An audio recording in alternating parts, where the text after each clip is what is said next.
Hi, everybody. It's Susan, and I wanted to talk about the Taurus New Moon that's coming up on the 16th of May. It's going to be around 9 p.m. in London, and I've used that time, that local time, because it's more or less the time reference for the whole world. And since you're coming in from everywhere, it just seems more logical. So here what we find is a almost 26-degree new moon in Taurus that is very tightly conjoining Algol. And we've had a lot of themes around Algol for over a year now because Uranus has been backtracking over and forward and back over Algol really for over a year. Now Uranus is finished with Algol, but we're kind of revising the story from last year. In a way, we're looking at that and saying, okay, let's move on, go in this new direction, almost. Because this new moon also in the lunar family, if we go through the lunar gestation phase, as I always do, you'll see that in 9 months' time, around February 14th, Valentine's Day, there's going to be the first quarter square to this new moon as well. And I'll show you that when I talk about the dates for that. So let's just see what this chart is telling us because it's just speaking very loudly in this moment, as so many things are. And then after this point in May, especially around the middle of May, 14, 15, 16, 17th of May, so much is happening, very intense time. Some of it easier than others, but it's really going to start to fade away. Things will start to break away. The intensity will start to break away, and things start to become a little bit more workable. If you think about yourself in a crowded elevator and you're standing there with everybody sort of packed in like sardines, this is a little bit of the energy of this time, and it's difficult to know like who's over my right shoulder, who's over my left shoulder. I know there are people at the back, and I might want to have a conversation with them, but it's just not right. It's not the right time. And so think about this as things are starting to move through the second half of May and into June. Things start to move a little bit apart, and it becomes easier to manage then. The energy starts to become a little bit more workable. These are a lot of cycles beginning, and we're also seeing a lot of things that are concluding cycles that have been going on for a long time.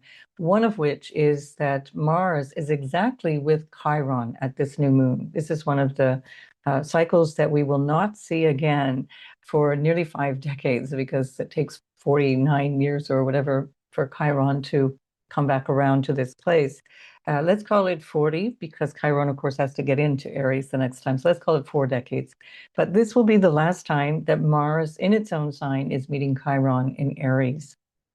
Now, this is a bit of the theme of our times. It's been a lot about the individual and understanding our rights, our sovereignty. This has been a theme that I've repeated again and again and again. In many different ways, but especially because Aries is so highlighted now with Neptune and Saturn there.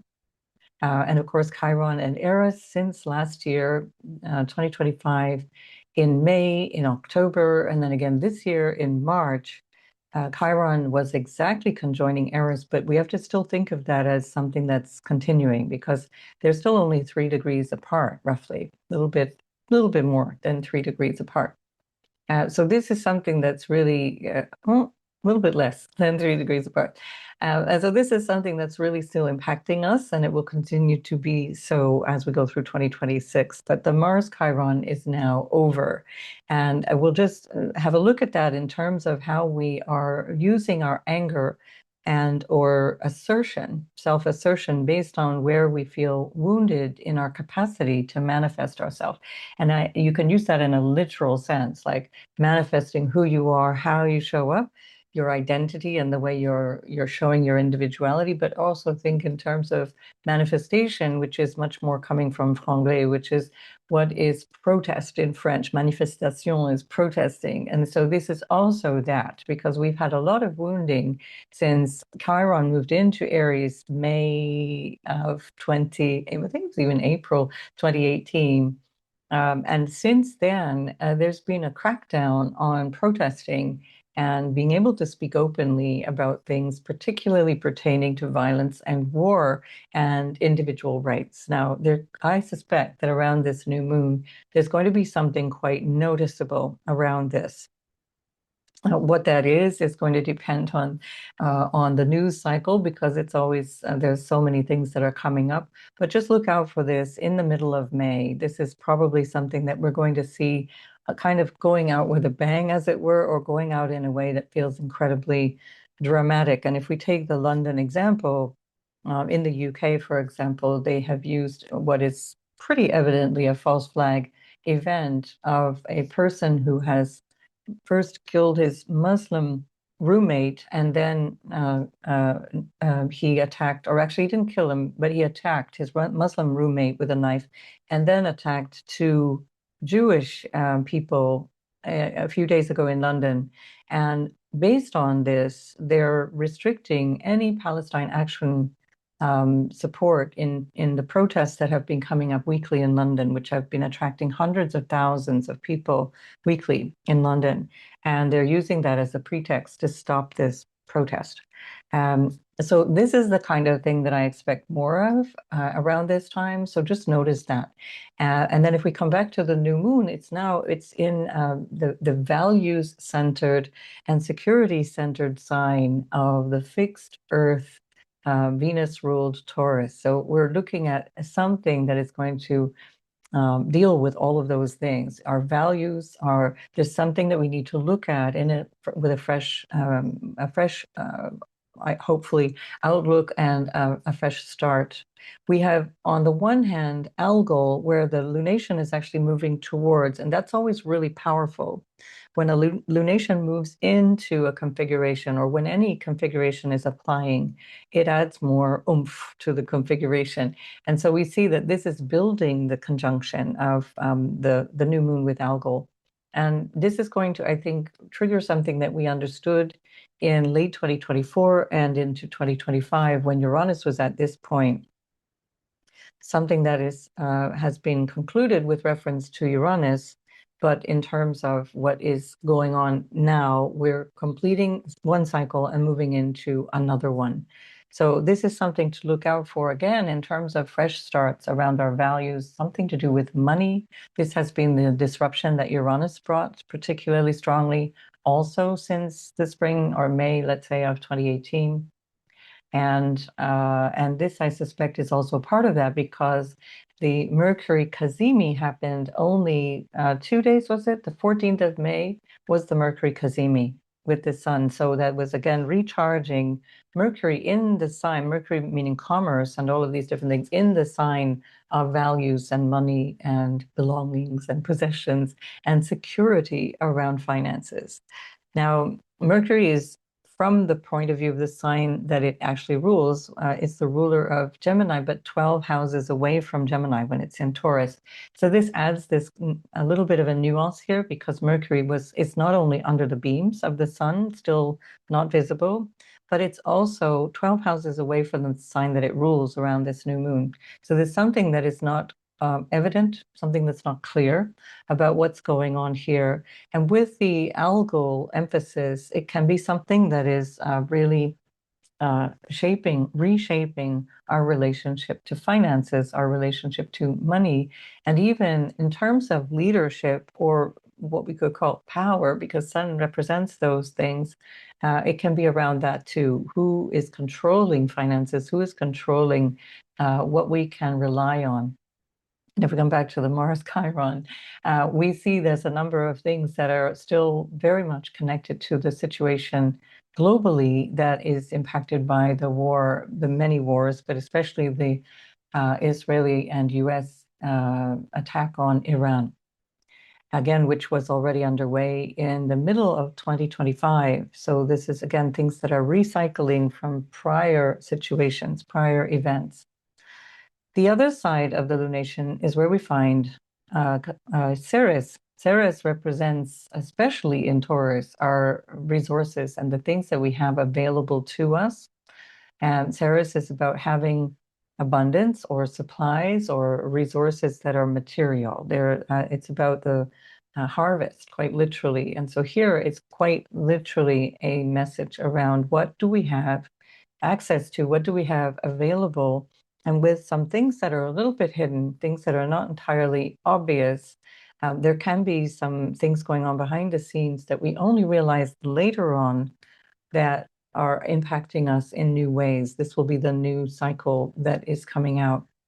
Um, on the other side of the sign barrier between Taurus and Gemini, we have Uranus, which is still on Alcyon. Now, that's that inspiration and these potentially new insights that we're hopefully gleaning, especially collectively, collective new awareness of things. And then when Mercury moves into its own sign, Gemini, that's going to be on the 17th of May, 17th into the 18th. We're having Mercury then going directly into conjunction with Alcyone, and then in a conjunction with Uranus almost simultaneously. So this is really huge in terms of awareness. So if there's something going on, there's equally a chance of its revelation being pretty spectacular around this time. So the middle of May, something's happening behind the scenes. There's maybe something going on that we need to really follow or at least stay informed about. And then this becomes something we understand, we're getting it. Now, at this point, Mars will have gone into Taurus. So by the 18th of May, Mars moves into Taurus. So things will slow down. The intensity will slow down a little bit, but there can be also some issues again around finances. Everything around Taurus is finances and security in a financial sense, in a material sense. And then if we go into the Mercury in Gemini, it's going to be followed by the Sun moving into Gemini on the 20th of May. So first we have Mercury around the 17th into the 18th, Mars on the 18th into Taurus, and then the Sun on the 20th moving in to different signs. And so again, we're going to see something that becomes more, we're more attuned to or more informed about. We are more able to understand what all of this stuff has been for us and what it means collectively. So what's interesting is that since middle of April, and I will do a post about this, not a video, but a post, or perhaps I'll do a short about this. There's been some changes, for example, in the New York Stock Exchange, and in terms of what American legislation permits around buying and selling shares on the NYSE index. And they have allowed, and they are legislating for tokenization. So it becomes electronic. It's becomes something that's available on the blockchain, which bypasses the need to have brokers, bypasses the need for any delay in transactions. It can make insider trading accelerate. And we've seen that a really huge theme in the last 18 months, that insider trading has just been like through the roof, and actually much before as well, for a decade at least. But especially up in people's awareness in terms of the crypto version. So before it was more specifically around the stock market. Now it's especially connecting to crypto. And so things are accelerating, and I suspect this might be one topic to follow. And what's going on here is that on the 20th of February, when Neptune met up with Saturn, or Saturn finally met up with Saturn, Saturn finally met up with Neptune on the 20th of February at 0 degrees of Aries. That's not only the world point, which it impacts events in a global sense, but in a communal sense as well. It's also the midheaven of the New York Stock Exchange. And there was evidently something was going to happen, but it's already showing up in dramatic and rapidly changing ways. And I think that this particular lunation cycle will show specifically how that all pans out, how that is all going to be changing over the next 18 months. And I think by the time we get to the full moon cycle of this particular lunation cycle, we will understand how the New York Stock Exchange has changed after 200 plus years, or whatever it is. Maybe, yeah, certainly it's a long time, 150 or 200 years. Somebody can correct me in the comments. Before I continue with that theme, I just wanted to also point out that we have Black Moon Lilith. I use True Lilith. This is True Lilith. Black Moon Lilith, which is retrograding, going back retrograde through Sagittarius at the moment, has conjoined with Antares the day before. So 15th of May, Black Moon Lilith was on Antares, which is, again, a star which has a lot to do with issues of war, difficulties, obsession, coming to terms with things in a way that can be incredibly violent. And Algol shares some of that signification. Now, again, we're not there yet, so I don't know what this is. I'm doing this on the 7th of May, but let's say within a week of me doing this, we can expect some activity that is going to create a big shift. Now, I'm very happy to say I was wrong about the Mars square Jupiter aspect. I thought that the US would strike Iran. I thought there would be something that that happened that may have produced some kind of violence.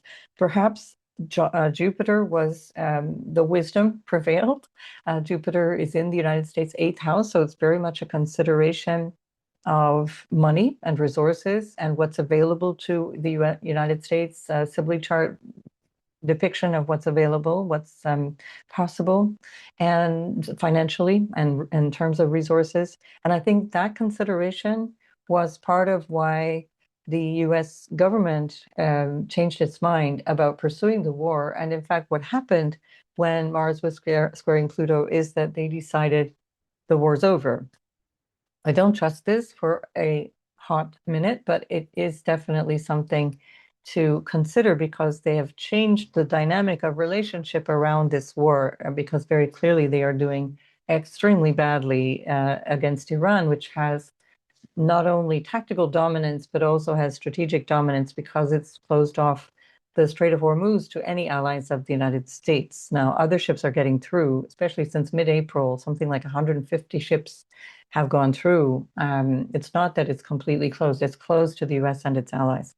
So now the US is losing allies. For example, Saudi Arabia is bowing out, and that has also happened around this Mars square Uranus moment. As I'm again doing this on the 7th of May, that happened a couple of days ago when that square just started to separate.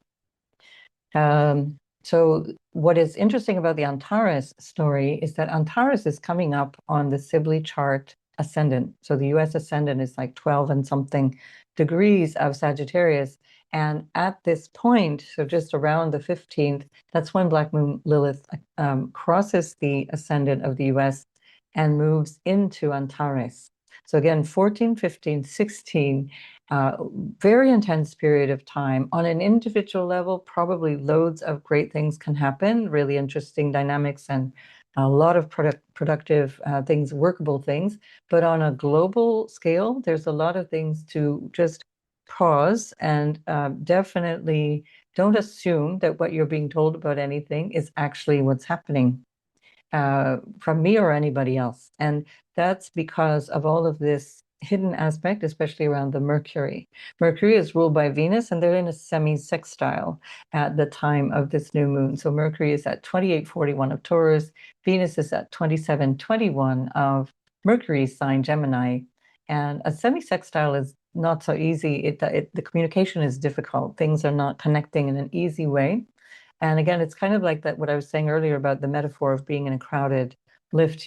Everybody's too packed together to really see who's doing what and who's even there. And so this is part of that, and especially added to the fact that Mercury is 12 houses away from the sign that it's ruling. And Venus is the second house from the sign that she usually rules, which is Taurus. And that is, again, a story of money. So the second house, which resonates with Taurus, is always about possessions and things. So we're seeing that there's some big story here about money, about resources, about everything that is available to us collectively and also individually, especially if you have these degrees really loud in your chart. If you have, for example, the 23rd till the very last degree of Taurus, this will be a really key time for you, really key moment. And I'm looking at charts of people like King Charles III of the UK and Johnny Depp, and also Javier Milei of Venezuela. So I think, sorry, Argentina. So I think you want to look at uh, it's definitely Argentina, not Venezuela. That's a whole different story. So you want to look at the things that are going around globally. If there are other people that carry this signature really strongly, let me know in the comments. I just was looking at those charts, but they will, I suspect, come in the news right now in May and also through the next cycle, which is the next 9 to 18 months. I think we're going to see some really important stories around them. So Antares is a royal star, but we have another royal star. So very, meaning very powerful, very bright. They were always the stars that sailors used to navigate their way through as the ships were crossing the oceans. And these are stars that have been used for thousands of years. So like 3000 BC, Fomalhaut, which is what we're going to look at next, was actually at the point of the winter solstice. And so a very important indicator of timing. And here we find Fomalhaut now in Pisces, and it's going to be conjoined the North Node from the 2nd of May all the way through, hang on, I wrote it down somewhere, to the 28th of June. So this is a big theme now for the whole month of May and pretty much the whole month of June. We have Fomalhaut, this royal star that's linked to Archangel Gabriel on Rahu, the North Node, which is about expansion. And this has the energy of spiritual awareness. It has the energy of awakening in a similar way to the Alcyon conjunction with Uranus. It's a little different in the sense that it's much more spiritually inclined instead of intellectually inclined, but it also can, especially in an individual chart, can produce people who are incredibly creative or deeply spiritual. Now, this again may help with our waking up, with our sense of, okay, we're getting it now. More and more people becoming conscious, more and more people becoming, let's say, alert to the world as it is, to the system that we're experiencing right now. So with this notion of Alcyon combining with Uranus and then after the 17th with Mercury as well, and then Fomalhaut on the North Node, I think we can really start to look at ways of releasing fears. And this can also be really interesting around this new moon as a cycle of releasing fear, releasing a fear around material stuff, certainly releasing a desire to be hoarding or to be, in some kind of conflict around possessions, around what is available, and get into this more the Ceres aspect, which is much more about harmony and sharing and about being there for each other. Because this is a new event, a very unusual configuration.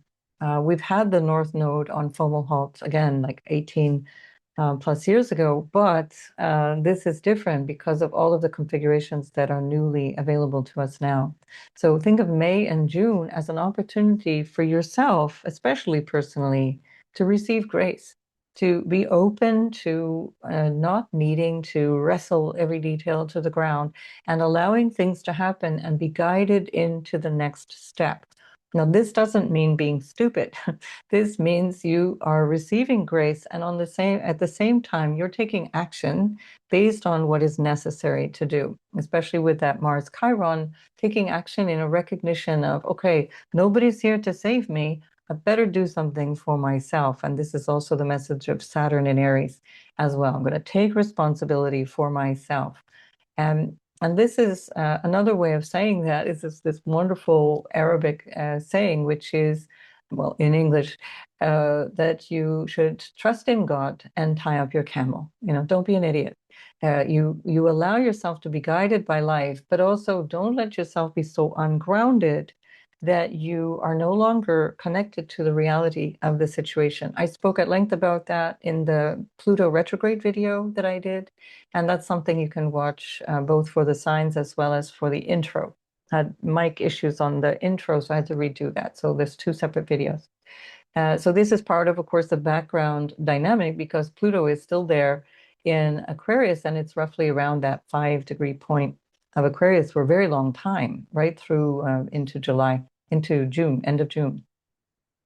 So we've got an opportunity here on an individual level to really wake up to release anxiety, to release fears around what is going on, and especially not connect too much to the news or not connect too much, again, to the political shenanigans all around us. Somebody asked me to do a political video. One of the reasons you don't hear me talking about the nitty-gritty of politics is because it's part of the nonsense. It's not actually real. It's literally, like I said in the Pluto video, it's like theater. So don't get involved in that stuff on that level, unless you're at the community level, unless you're in the local level. Just stay away from all of that and put your attention on what you can actually do. This is the empowerment of Mars in Aries. It's the empowerment that you will be learning with Saturn in Aries, this mastery. This is also the quest for trust, you could say, that Taurus is on. So on the opposite side of Taurus, we have Scorpio, and we saw at the full moon in Scorpio, one of the bigger issues for Scorpio is issues around trust and betrayal. But Taurus also pays that price. So it's a dyad. It's a dynamic that works between the two of them.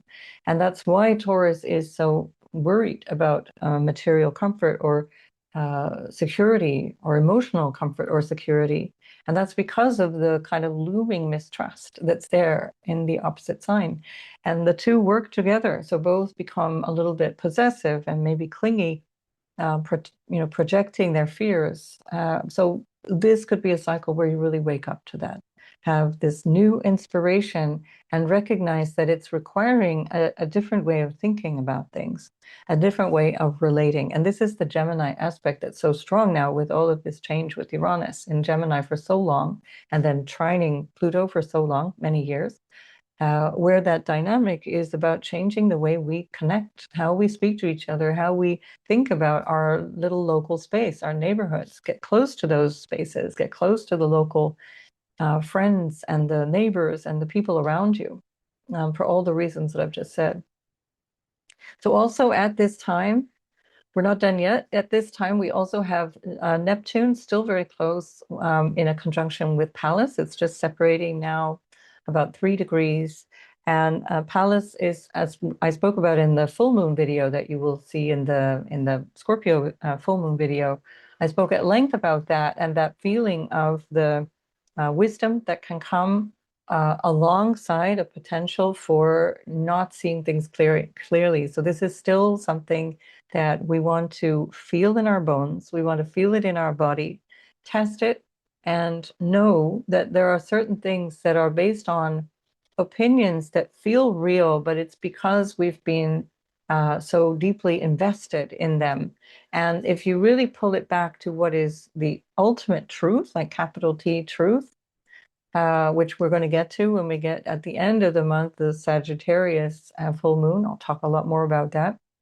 You really get to this place of understanding that there is this dynamic of indoctrination. And this is the Pluto sextile with Neptune that's been holding for decades and decades.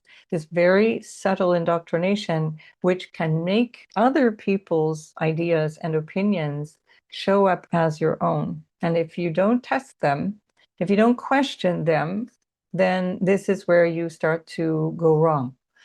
If you are listening to the words, for example, of the United States president, God help you, then you're hearing, I don't know, 3 or 4 different versions of the so-called truth, or at least the projected truth from the White House per day. It changes all the time.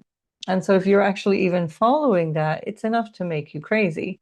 So knowing that there are certain sources of information that are quite simply unreliable.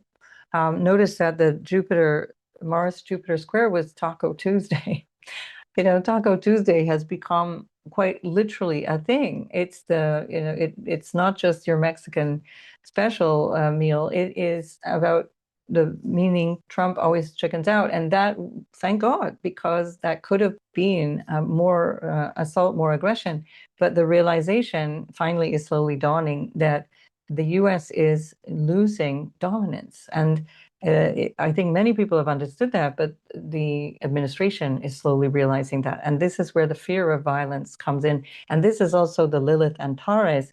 One of the sayings of that, I wrote it down, is the extremes that it can go to are, the classical saying is that it's success through obsession, but danger through excess.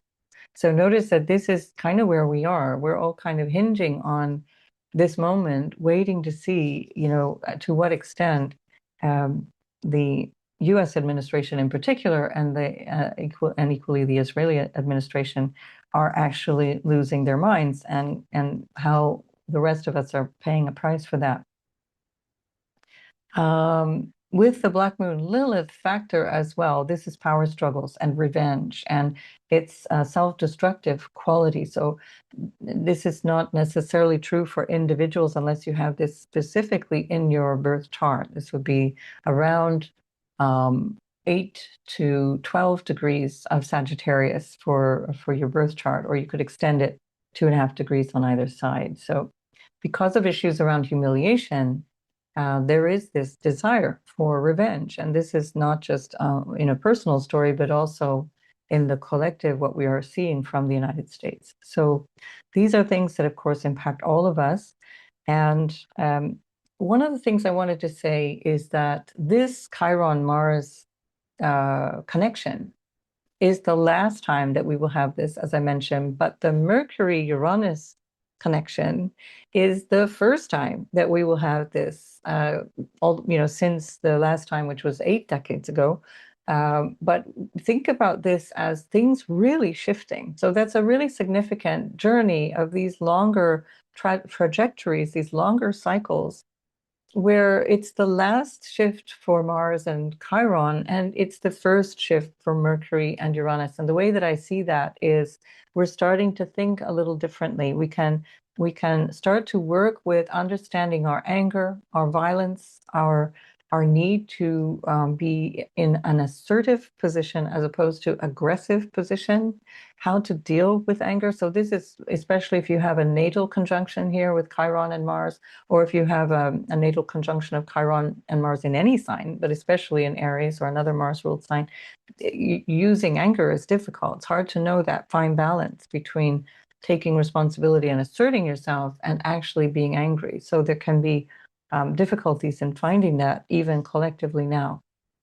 And here what we're finding then is what's shifting is very much more about the socialization of things.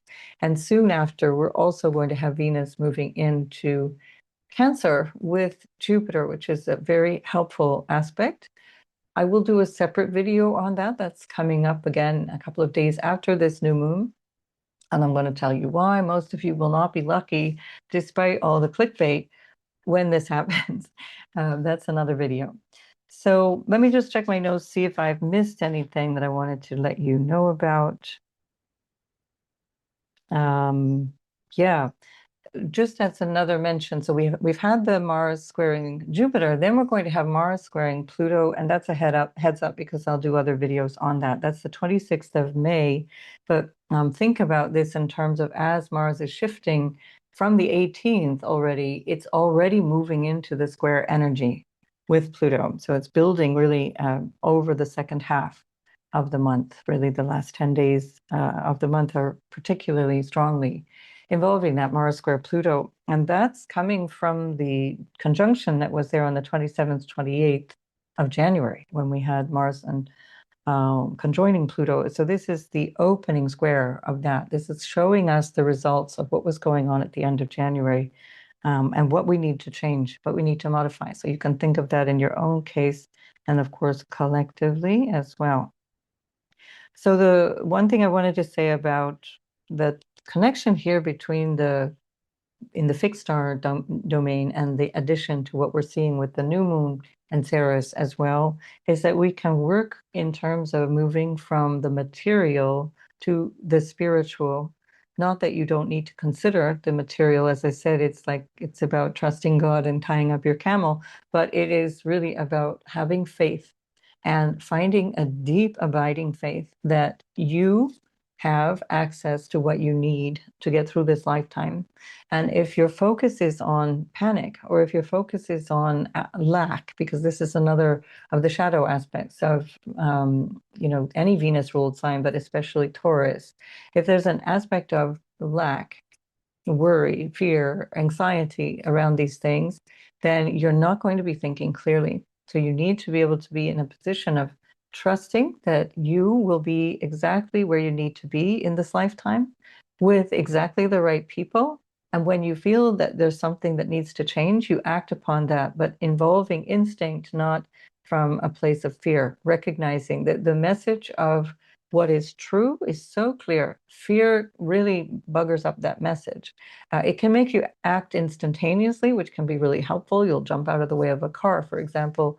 But otherwise, if you remain in fear too long, or if you remain in this lack or fear or anxiety around money, you make bad choices. So again, just play with that for a little bit. Think from the bigger picture of your life that you're here for some greater purpose than to accumulate stuff. It's a bigger story than this. So it's really about finding your ideals, getting the inner guidance, getting spiritual guidance. If you feel that you are helped by some higher power, higher source, or a teacher or somebody like that, then sit at their feet and sit with that for a bit. But it still needs to land with you. Don't take everything at face value. You still need to embody that. All right, I think that's it. So we're in a period of great opportunity, great heightened awareness, keen awareness of things that are changing, even if we're not entirely sure yet, unless you work in the White House and you've got insider information. But this is all really accelerating, and things are going to become easier to work with after this Taurus new moon. So notice that there are a couple of really interesting supportive sextiles. We have a sextile between Pluto, for example, and Pallas. So again, quite helpful for using intuition, digging deep and overcoming fears, trying to understand the bigger picture. And then equally, we have a sextile between the Chiron Mars configuration with Venus. We can even include Eris in that. And so it's pretty workable, but Mars is still really strong in that dynamic. Venus is no longer strong. She's kind of neutral in Gemini, but she's not, a little bit wobbly. She might not be able to make decisions clearly. And because Mercury is under the beams of the sun and 12 houses away, Mercury is not entirely helpful. So we can interpret that as needing to use a lot more gut instinct rather than necessarily being able to rely on the intellect. We need Mercury to move through that phase of the early degrees of Gemini, get some inspired ideas, perhaps get some revelation about what's going on, and then start to work with that. So this is going to be a pretty unstable middle of May. It doesn't have to mean bad. Unstable means opportunity for change, right? When things are shifting, when things are moving really, really quickly in new and different ways, we can jump in and take advantage of that. All right, do you see how I write my notes? This is all over the place. I think I've said what I wanted to say to you there. And what I'd like to point out now is yeah, the other thing I just wanted to emphasize is this is way better in a natal chart. When you have configurations like this, it's much more workable always in a natal chart than it is in a mundane aspect. So we're all, of course, implicated in these moments in time, but we can do a lot with that. And as I said, we have to do it from the embodied experience that's very much the Taurus energy of the moment. So yes, so what I want to talk to you about is the dates now for this lunar family. This moon started on so this 16th of moon is 16th of May rather, at 25:57 minutes of Taurus. And this is the ending of the previous cycle of the last 3 years, and this is the beginning of the current cycle. And let me see if I've got the dates for the previous cycle. Where we got those? Sorry. Yeah, so 19th, so this is going back 3 years. Remember, this is the end of the cycle I'm about to tell you about. That was the 19th of May, 2023. Feels like another lifetime. That was at 28 degrees and 25 arc minutes of Taurus. It's interesting. That's where we have our friend Mercury as well. So there's definitely a tie-in of all these last 3 years that we are learning from and closing out now. This is what we need to understand, including the last 18 months of having Uranus going back and forth over Algol and the shape-shifting that has introduced to our finances and economy. Then we had the opening square of that particular cycle on the 16th of February, 2024. That was at 27 degrees 25 arc minutes. So notice this is also part of that cycle of Algol, connecting with Algol.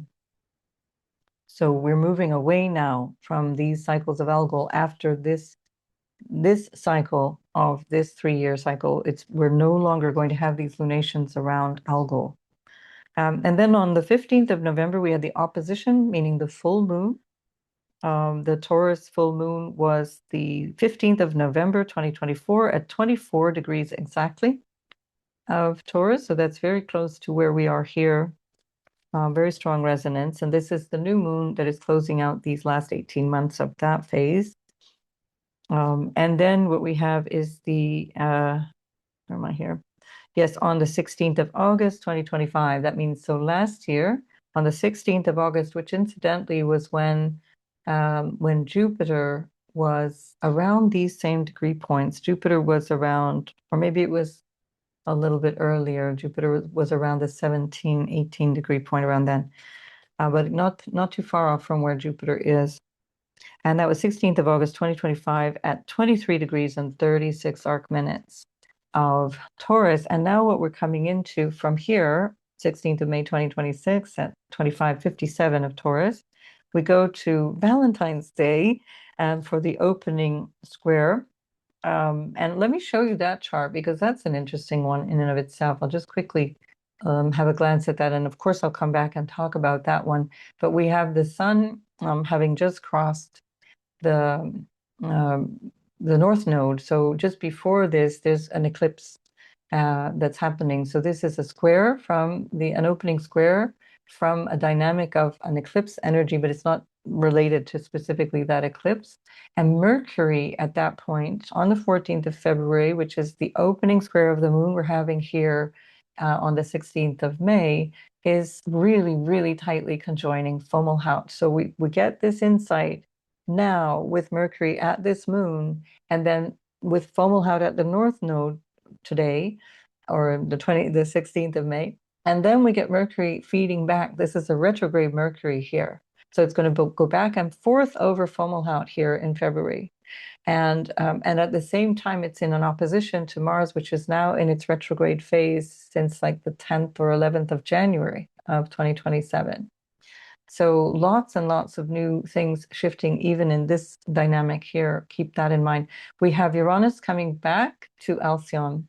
And this, of course, lunation is back on Algol. Now, this is the last time because now after this, when we get to the following, and I'll come back to this in another video, okay, because it's too many things. Jupiter's on the South Node as well. So many interesting things going on here. Let's come back and we'll just take our friendly little new moon in Taurus for the 16th of May. My mother's birthday. She's 90. Yes, thank you. She's doing very well. She wasn't doing well last year. I really thought we were losing her, but she's soldiering on. Anyway, so the 14th of November, 2027 is the opposition. So that becomes the Taurus new moon when the sun is in the sign of Scorpio at 21:31 of Scorpio. That's a wild one because that's also the day that we have Jupiter, the South Node, and Mars conjoining at 25 degrees of Leo. So this particular lunation cycle is wild. Like this period of time for the next 3 years is going to be incredibly loud, I think. So all the things that we're looking at in May of 2026, take deeply into consideration, both for your own personal experience and then collectively as well, because things are going to shake up very soon after. So within 18 months of now, things are really different, and we're being really shapeshifted collectively and individually. And then we get the third quarter square or the closing square of this cycle, which is the 13th of August, 2028 at 24 degrees and 14 arc minutes. Again, of Taurus, obviously. And then we move into 2029, so 3 years from this point. On the 13th of May, 2029, there is a new moon that closes out this cycle and begins the next one at 23 degrees and 4 arc minutes of Taurus. So I wanted to point that out for those who like those dates. It's a really great way of tracking your life and what's going on. And I always put those in the description box as well. So you'll see that in the description below this video. And in the description below this video is everything you need to know about me. Sometimes I get emails from people saying, how do I book a reading? I'm just like, there's always this great information. You just click on more below this video. And I thank you also for those of you who've asked me about hyping the video or buying me a coffee or whatever. I'm so appreciative. I can't do the hyping because I don't monetize this channel. So the hypes are only for people who monetize their videos. So I'm so grateful for those of you who give me donations on PayPal or that you are, giving me the chai. Actually, I prefer chai. So I've said, buy me a coffee is actually buy me a masala chai. But I'm grateful immensely to all of you who do that. Right. I think it's time now we can go sign by sign and have a look at this. What I might do is I'm just going to start with Scorpio and we will move through the zodiac as I did the last time with Pluto, just because, again, I had some people, the Piscean people who feel like I'm too tired by the end of the video to give them the best of me. So there we are. For Scorpio, Sun, Moon, and Ascendant, what we have here is in your fifth house, this Fomalhaut and North Node conjunction. That is a fantastic opportunity for you to express your creativity. Now, if you have something especially around these degrees, let's give it 2 through 6 degrees, maybe 7 degrees of Pisces, a personal placement. This will be extremely powerful for you in terms of your creativity, your intuition, really on fire here. Now, of course, the lunation itself is happening in the opposite sign. Your relational dynamic is going to be rebooted around this time. I think it's fair to say that, especially if you have anything in the last 10 degrees of the sign, we can really extend that, because if that's a natal placement for you, this will be huge. But let's especially say from the 23rd degree of Taurus right through to the end of the sign, in your seventh house, for your relationship dynamic, there's something that needs revision or renewal, and it's going to happen with or without your participation, but it's better to become more conscious of what that is all about for you. And since you have Venus in the eighth house and now newly also Uranus, where Mercury by the 17th is going to be joining in as well, 17th to the 18th, Mercury moves over Alcyon, and then Uranus. So Mercury has been on Algol, so that is a part of the conjunction of this new moon. So middle of May, extremely insightful, perhaps around your intuition, because that eighth house for you also connects you to your understanding that comes from more intimate understanding through psychological or even spiritual guidance. And then this could also be about your relational intimacy, shared money, shared resources, what you need to know about all of those things. So your ruler Mars is in the sixth house, and this will be the last time that Mars is going to be meeting up with Chiron in your sixth house, in its own sign, because Mars rules your sixth house of Aries as well as your house of Scorpio, your house of self. So something about your work, maybe something that you're recognizing needs to be done and dusted or done and dealt with. In terms of your job or in terms of your health, this could be something really important to take action upon. Mars actually is in its joy in the sixth house, does really well because it's all vim and vigor, it loves a challenge, and that's the house of challenges. So my guess is that you're facing a lot of things that require your attention these days, especially because Saturn and Neptune are there. You're shifting your way of working, you're shifting your day-to-day life, you're shifting the way you're showing up in so many ways, and this Mars dynamic is part of it for you. And because it's in a sextile with Venus, this could be something to do with money, how you share it. Venus is the exaltation lord of your fifth house of investing. So this might be part of this bigger story. It could be around business partnerships too, because that seventh house where we have all of that Taurus energy is about partnerships of all kinds. It's contractual relationships of all kinds, more like equal type of relationships. And the sixth house is unequal type of relationships. So this could also be where you have to invest a little bit of your time in something to do with an employee, or you as needing guidance or reference from somebody else.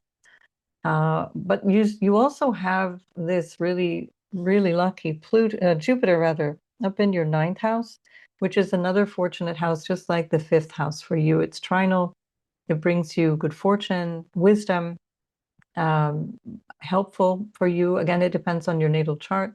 But Jupiter, although it's not really tightly aspecting anything at this particular time, it's basically in a sextile to this lunation. So there might be, again, this notion of having insight, learning something, especially in the week before the lunation.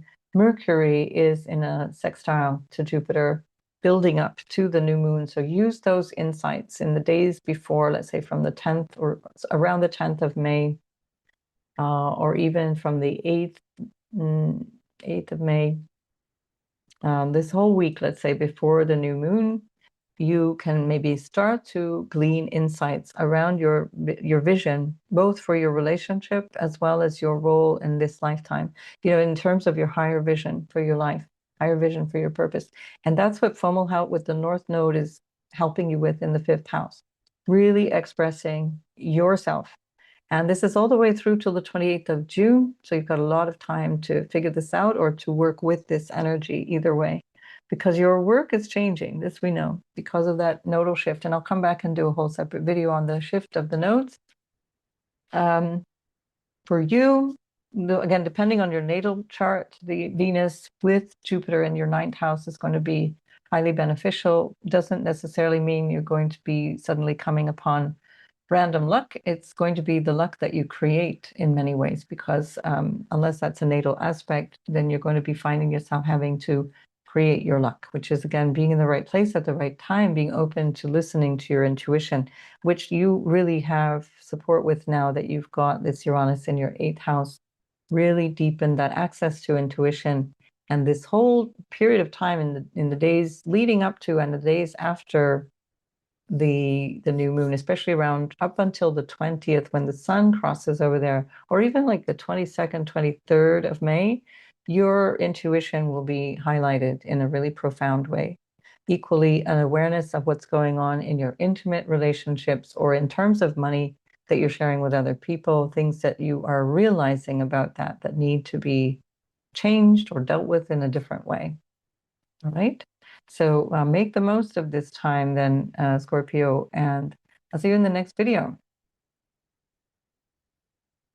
Sagittarius, Sun, Moon, and Ascendant. So you have actually Black Moon Lilith with Antares in your first house. You always have Antares in your sign. I don't usually use it unless there's something that I need to talk about, and it only works by conjunction. So you have to have something between sort of 8 and 12 plus degrees, just into 12 degrees of Sag. So there can be something that you're feeling immensely frustrated about at this time, but there can also be something that you're needing to take action on here in terms of your everyday experience. That may be something to do with work, something to do with how you're valued at work, something to do with the value you give work, that it's no longer suitable for you. It's no longer working for you. This is a key week, actually, all the time around this lunation is really, really good for you. If there's any issue around health, make sure that you're on it. If there's any issue around your job, things that might not be clear or things that you feel that maybe people are doing in a way that is not entirely clear, that needs to be spoken about. Mercury is not, it's under the beams of the sun, so it's not really giving clarity. It can be very subjective around this time. So ask questions before making assumptions. Mercury and Taurus can jump to conclusions. So ask questions first before assuming that everything is a particular way. So what you also have is really strong influence in terms of the relational dynamic, because your ruler, Sagittarius, is in your eighth house, and Venus is with Uranus and soon to be with also Mercury I think maybe that's, they both, actually Venus shifts into Cancer the same day that Mercury shifts into your seventh, so they won't connect directly. But this is something you might find insight in terms of relationship dynamics. Now, is that how you relate to other people? Is that how you are realizing, oh, I do this thing? And is it now time to recognize and own that and take ownership for it, especially as Saturn is in your fifth, taking ownership for how you are with your kids or in romantic relationships, or how you're expressing aspects of yourself that might need questioning or might need a second look? Or is it from the other individual and you're realizing things about them or through them, or you're being changed, or you're experiencing change because of a new partner, because of something coming up that's new in your partnership energy? So Mars, of course, is for the last time going to meet up with Chiron in your fifth house of your children, your relationship to your children, issues around love, romance, creativity, entrepreneurial energies. So whatever this has been about, the struggle or the difficulties that you've had, you're really understanding something very clearly, and you're this is a new cycle. Your cycle now of what action to take, how to express myself, especially if I feel angry, how do I express that anger? How can I assert myself? Or how can I avoid jumping in too soon? This is one of the reasons that Sag is like super easy to get involved in a relationship, because Mars rules the fifth house, and it's like, yay, let's go. And so Saturn being there is helpful for you, because it's giving you either a little bit of a timeout around these things, or it's giving you a little bit more wisdom and maturity around these things.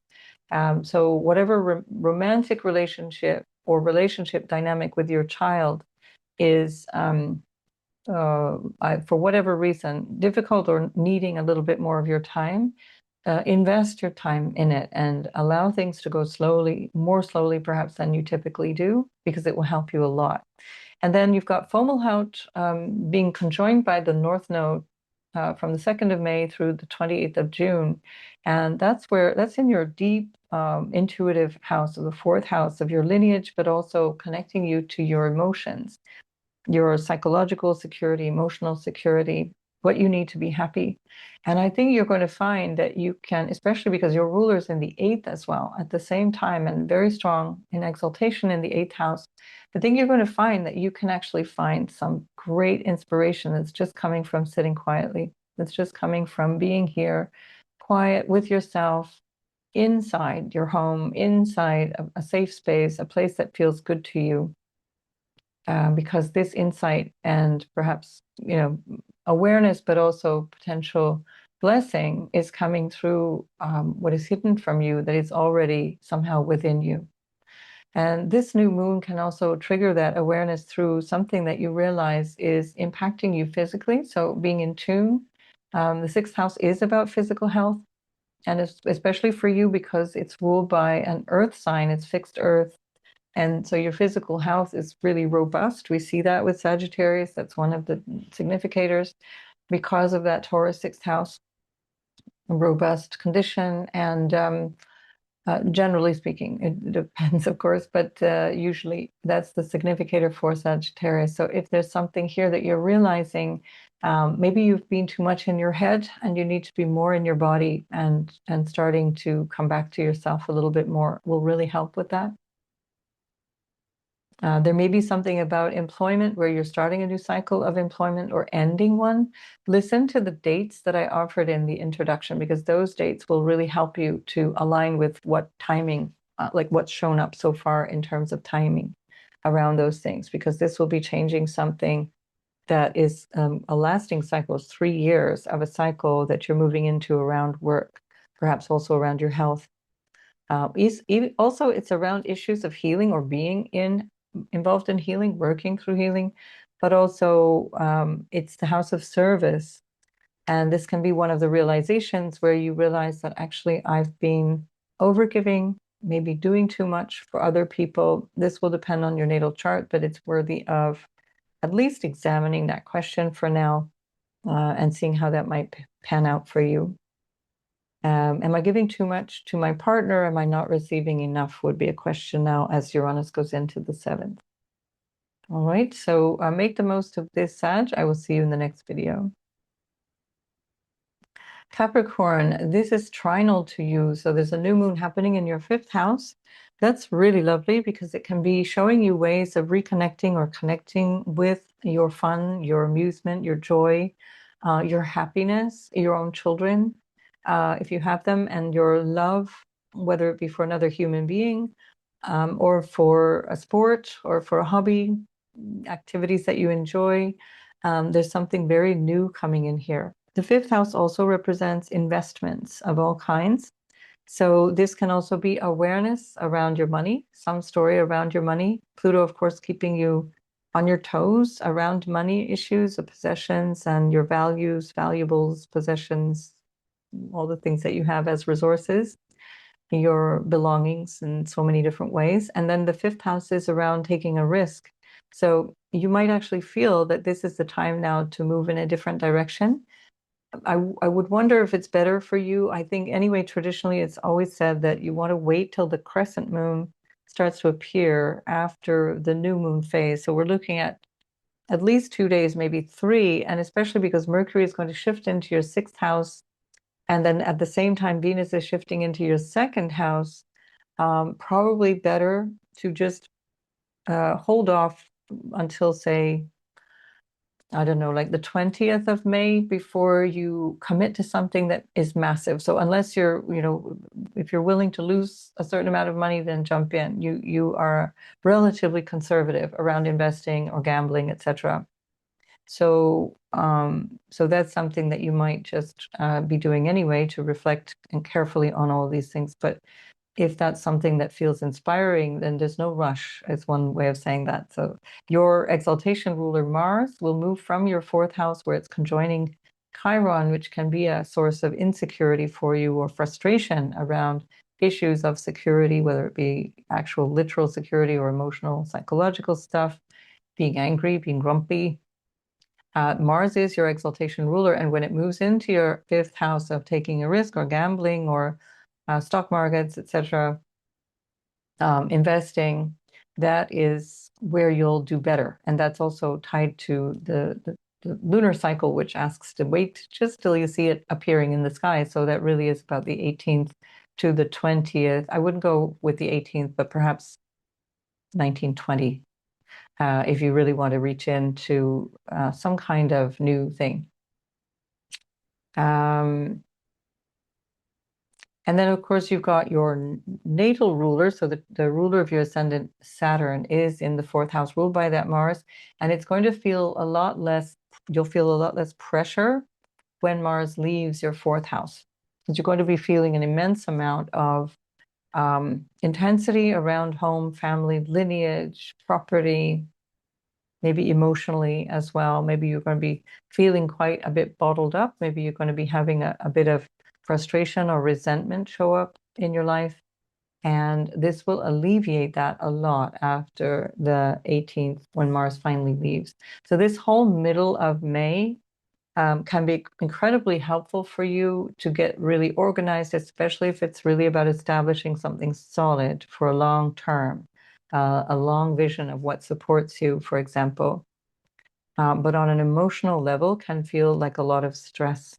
So give yourself give yourself some space, learn to relax a little bit.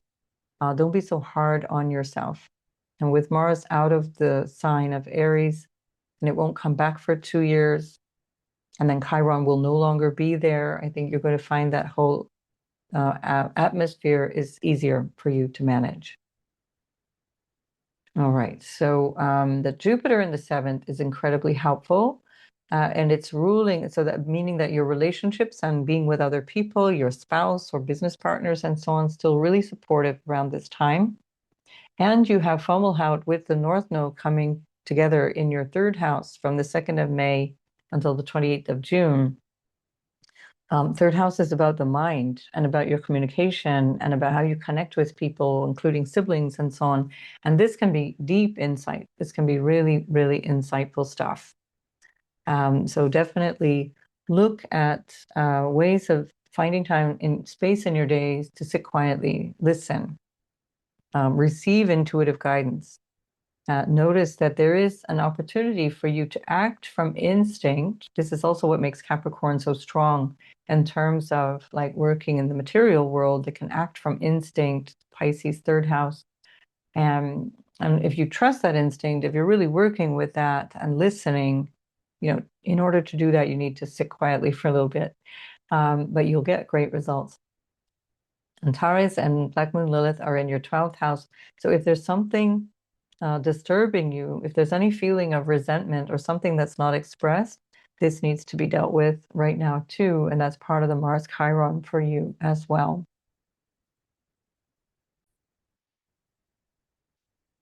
So Capricorn, before I go, I wanted to mention that in the context of Uranus going into your 6th house of work, which is really going to change your life dramatically day to day. Whether you might be retiring, for example, or it's a really big difference in terms of the kind of job you're doing, or it can also be like your kids are going to school and you've had babies at home before this period of time. So things like that will change your everyday life. But if it is something to do with the change of your work, even issues around health, come back to that 3rd house, Fomalhaut North Node conjunction that we have through May and June. And really use that intuition to guide you towards what is best for you going forward, because you're setting yourself up here with Uranus, for another 7 years. So this is an opportunity. It's with the new moon in the 5th house for you, it's showing you in a really helpful way how do I want to express my joy? How do I want to express my creative self? How do I want to express my life? Why I show up every day and create what I create. So this is quite an opportunity, and it definitely will, certainly for the next 3 years, be a very big focus for you. But I think especially given the context of Uranus going into the 6th at the same time, this is where you can use that intuition, because it's so strong in your case, Capricorn, from the 3rd house, referencing your mind, your willpower, and so on, and ask for guidance spiritually, internally, however you relate to that, in terms of which direction to take. So make the most of this, Capricorn, and I'll see you in the next video. So Aquarius, of course, this is your 4th house. This is really where you feel your foundation in life is shifting. No doubt also because you've just shifted away. You've had Uranus shifting away from your 4th house into your 5th. And this will definitely feel like an opportunity to create more stability. So this is one of the things Taurus brings to your life, is a foundation of stability. This can be psychological or emotional stability, but it can be quite literal. It could be that you're deciding to invest in property, or you're selling property, or whatever it is, you're changing something to do with what you need to feel more secure. In your case, it can link directly to the Taurus themes of financial security, also because the North Node with Fomalhaut is also in the 2nd house. Your 2nd house is your resources, the things that you have at your disposal, your possessions, money that comes in as income, your dynamic around investing as well. So you might find yourself in a spiritualized or an awakening relationship around all those different things, around your values, etc. Certainly Pluto in your 1st is changing you around all that, just who you are, how you show up. And then the fact that Uranus, which is your contemporary ruler, I still prefer Saturn, but we'll look at that in a minute. But Uranus in the 5th house is shifting so much of your energy, your creative force, your sense of expression, how you want to show up in life, how you reach out into your creative impulses and creative dynamics. Could be about connection with children as well. And this is a huge theme in the middle of May. But it's based in something that requires an establishment of security. It's something that is requiring you to decide now how you want to go forward, because it's really a cycle of 3 years. So Saturn, which is your traditional ruler, which I think is the one that speaks loudest to Aquarius, is in the 3rd house. There's something here about restricting choice, or maybe having to get serious about using your capacity to choose something or your willpower. Mars has been there for 6 weeks, and it's going to be leaving a couple of days after the new moon.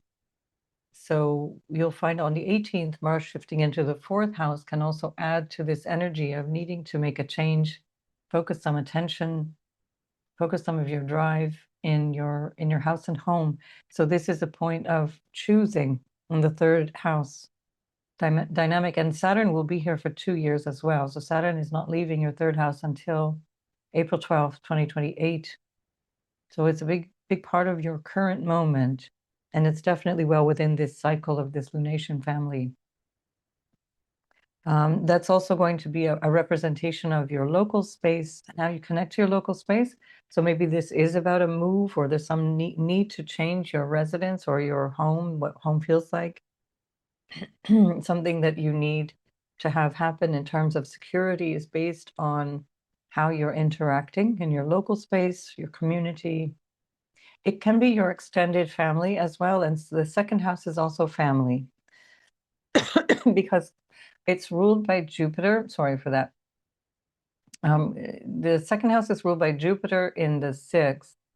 Very strong now in your house of every day, and including health. You might be needing to look after somebody, take responsibility for somebody in your family who's not well, or that could be about you needing to take care of your health, or finding solutions to health issues.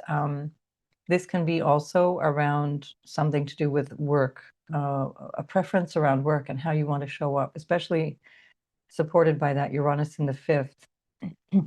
And then the second house intuition around your values and really being guided by that is the way forward right now. Really in May and June, very strong personal guidance around how you should be reaching out into your experience of whatever you bring to the table. Let's say the second house is your resources.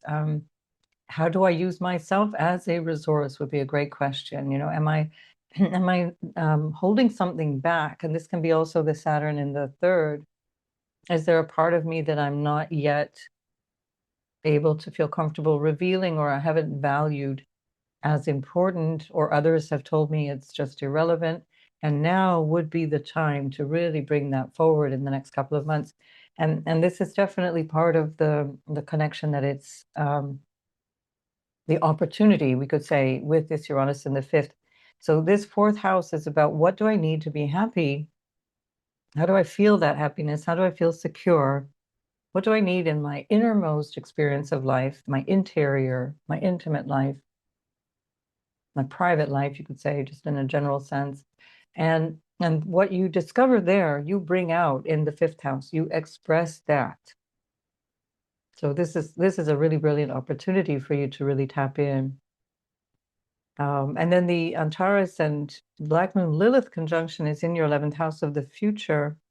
So this will also focus on the things that you may have felt frustrated around in terms of your future, the image of what could be available to you, what has been happening socially, collectively, or in your space of your audience, for example, that you need to align with better, especially if something has caused you real upset. So it's definitely good to keep moving in a future direction, keep going in that new way, whatever that represents for you, but make your peace with whatever's going on before you do that, so you don't bring any kind of sense of frustration, resentment, or anger into that.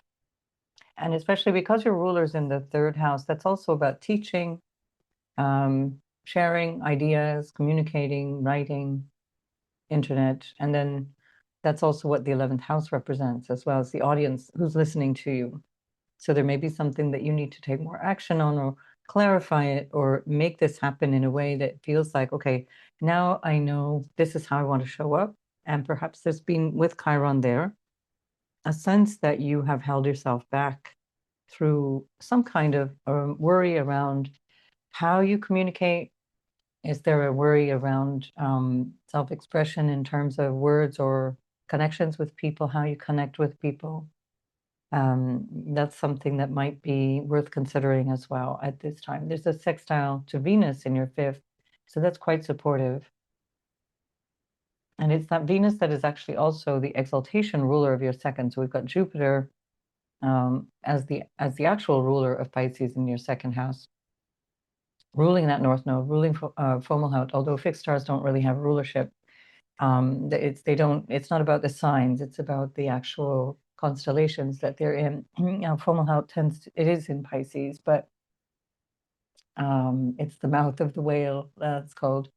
But this is not about anything beyond the conjunction in the North Node. I'm just putting them together in the sense that Jupiter is also speaking loudly, as well as the Venus in your fifth house of creativity and love, your children, all those different things, projects, creative expression. It's speaking loudly because she's the exaltation ruler of that second house. And of course, Jupiter, which is in your sixth, is ruling the 11th. So I think something here is about finding more happiness in your everyday work. Maybe finding more meaning in that. And don't be afraid if something needs to change. You know, if something is you've been let go, or if there's something happening where you're recognizing a job or even a relationship has to come to an end. You know, the moon is ruling your sixth house and the sun is ruling your seventh house. So this could be anything to do with a responsibility around an individual, a person, a personal relationship, or around work itself. I think that's about it, Aquarius. I think you'd be interested, if you haven't already seen it, in the Pluto video, because that's really personal to you. So go back and listen to that. It's the recent upload before this one. All right, have a good one, and I'll see you in the next video. And so Pisces, you see, you're not last. So Pisces, of course, you have this conjunction with the North Node and Fomalhaut. So Pisces is the host of Fomalhaut for many years to come, because it takes a long time. It takes about 72 years for it to move 1 degree. So you're going to be the host of Fomalhaut for a very long time, Pisces. And the North Node with Fomalhaut in your first house of self is going to be quite an opportunity to really listen to yourself, use your intuition. This is added to by the fact that Uranus is with Alcyone and then soon to be with Mercury at the very start of your fourth house. And that's also about your inner experience of life, your intuition, your gut instinct, as it were. It's also your emotional sector. Some big changes there, big shift in relational dynamics or emotional dynamics, or your sense of your own psychological well-being, psychological needs, what you need to feel secure. And so you come back to that North Node, Fomalhaut in your own house of self, and you get to that place where you really start to trust more, receive more, open yourself to grace, open yourself to things happening without you asking for a specific thing. You know, the highest outcome for the greatest good. That's it. And let it go, and try not to control outcomes. Work with what's coming. Work with whatever is there as if it were the exact same thing that needed to happen, regardless of your opinion around that, because that's always true. And then the new moon itself, and that all that energy around like 25 through 30 degrees of your third house, Taurus, is really stimulating around a sense of personal goal, personal aims at this time, how you use your willpower, connections with siblings, perhaps new connections with siblings, or a revision of how you relate to your sibling, or many siblings, generally your extended family in a general sense. The third house is also how you communicate things. So you could find new ways to communicate things, or even if you're involved in some of that professionally, including teaching or podcasting or writing, this kind of thing. It's finding a new angle, finding a new way of presenting. And there's something quite unique about this. It's a really unique moment in time. And finding potentially also that you can make money from this, or you can bring a certain amount of peace and security for yourself through this energy, whatever that is for you, the connections that you make, or the things that you need to learn or teach, because third house is both of those things. It's learning and teaching practical things developing skills, developing artistic skills, developing verbal skills, technical skills, all that stuff is the third house. And then Venus rules that third house from your fourth house. So it also will bring whatever this new thing is, can bring a sense of enrichment to your feeling of happiness, your own sort of self-satisfaction, as it were. And if this is actually about a decision around something to do with a purchase, because the second house is very full with Mars also there in its rulership, the house of money, possessions, investing,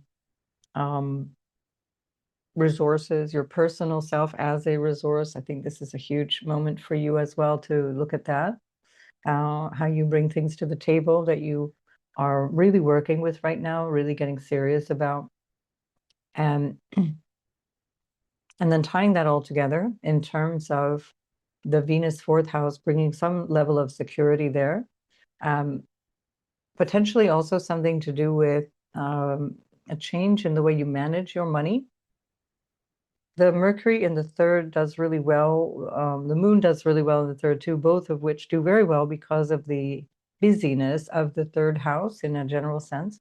And it creates a lot of day-to-day activity, day-to-day sort of juggling stuff, dealing with a lot of things, dealing with new maybe issues around finances and accounting, or issues around money management, for example. If you're thinking of operating a new business or expanding a business, this is a good time as well. Not specifically at the new moon. You might want to wait a couple of days because of the way the aspects are a little bit too hairy at the time of the new moon. But Jupiter in the fifth house, your ruler, is in the fifth house of your entrepreneurial capacity, and there's so much support around that right now. And also including new ideas, new things, new themes that you might want to bring up. And then that Jupiter in the fifth is also giving you an opportunity to really express some aspect of your creative self in a joyful way, or really, really getting serious about what you need to feel your happiness, to be living in freedom. This is Uranus in your fourth. How can I live with more freedom? How can I live with more joy, more spontaneity? This is part of the extension of the theme of the Taurus new moon for you. So the third house is also where you choose. It's like a choice point, but it's also how you're using your current level of energy or willpower. What are you doing with all that stuff? Venus, which is your exaltation ruler, is going to join up with Jupiter in your fifth house and trine back to your first house of self. And that's going to happen soon after this new moon. So that's going to be on like the 19th it's actually the 18th of May. Is it the 18th? No, sorry, the 19th or the 20th of May. And then at the same time, Mars is going into your third house. So it's the 18th to the 19th, and into the 20th, we have then the Sun going into your fourth house. So we've got Mars going into the third, Sun going into the fourth, and Venus going into the fifth. So you can tie in some fantastic creative inspiration around this time. You can tie in some of the knowledge or the intuition or the guidance that you're getting from the North Node Fomalhaut in your first house, and tie it into that higher instinctive or that intuitive knowledge or awareness, heightened awareness that is going to come, especially when Mercury joins up with Alcyon and Uranus in your beginning of your fourth. So whatever this is about, you want to think of yourself, really dig in and say, like, there's an aspect of you that is so unique and is so, it's actually, again, part of Pisces dynamic to be quite atypical, not like others and not like other signs. And so part of that is part of the flexibility and the easygoing nature around how you show up or how things are, depending on your natal chart. But this is where you can express that in a way that brings out really extraordinary things that you may not have recognized were a part of you. Like you may not have understood exactly how much you're tapped into your own intuition, for example. And then also Antares is with Black Moon Lilith in your 10th house. That's been a couple of days that they've been up there. They were conjoined on the 15th 14th, 15th of May together in the 10th house. And as a result, you're probably hyper-focused on your sense of your work, your career, maybe about your parents as well, something to do with your ambition, your personal ambition, which matches this strong energy in the second house of your values and money and income, how you need to maybe organize yourself better around all of those things. And then the third house of your sense of what's urgent now. What do I want to focus on right now? Think of this as cycles that are beginning. You know, these are cycles that are for the lunar cycle, 3 years long. Listen to the introduction where you get all the dates around that, because that's a big part of this, not just this moment in time at this new moon. So there's the mini lunar cycle of 28-ish days, which is where you can also look for the first sort of initiative.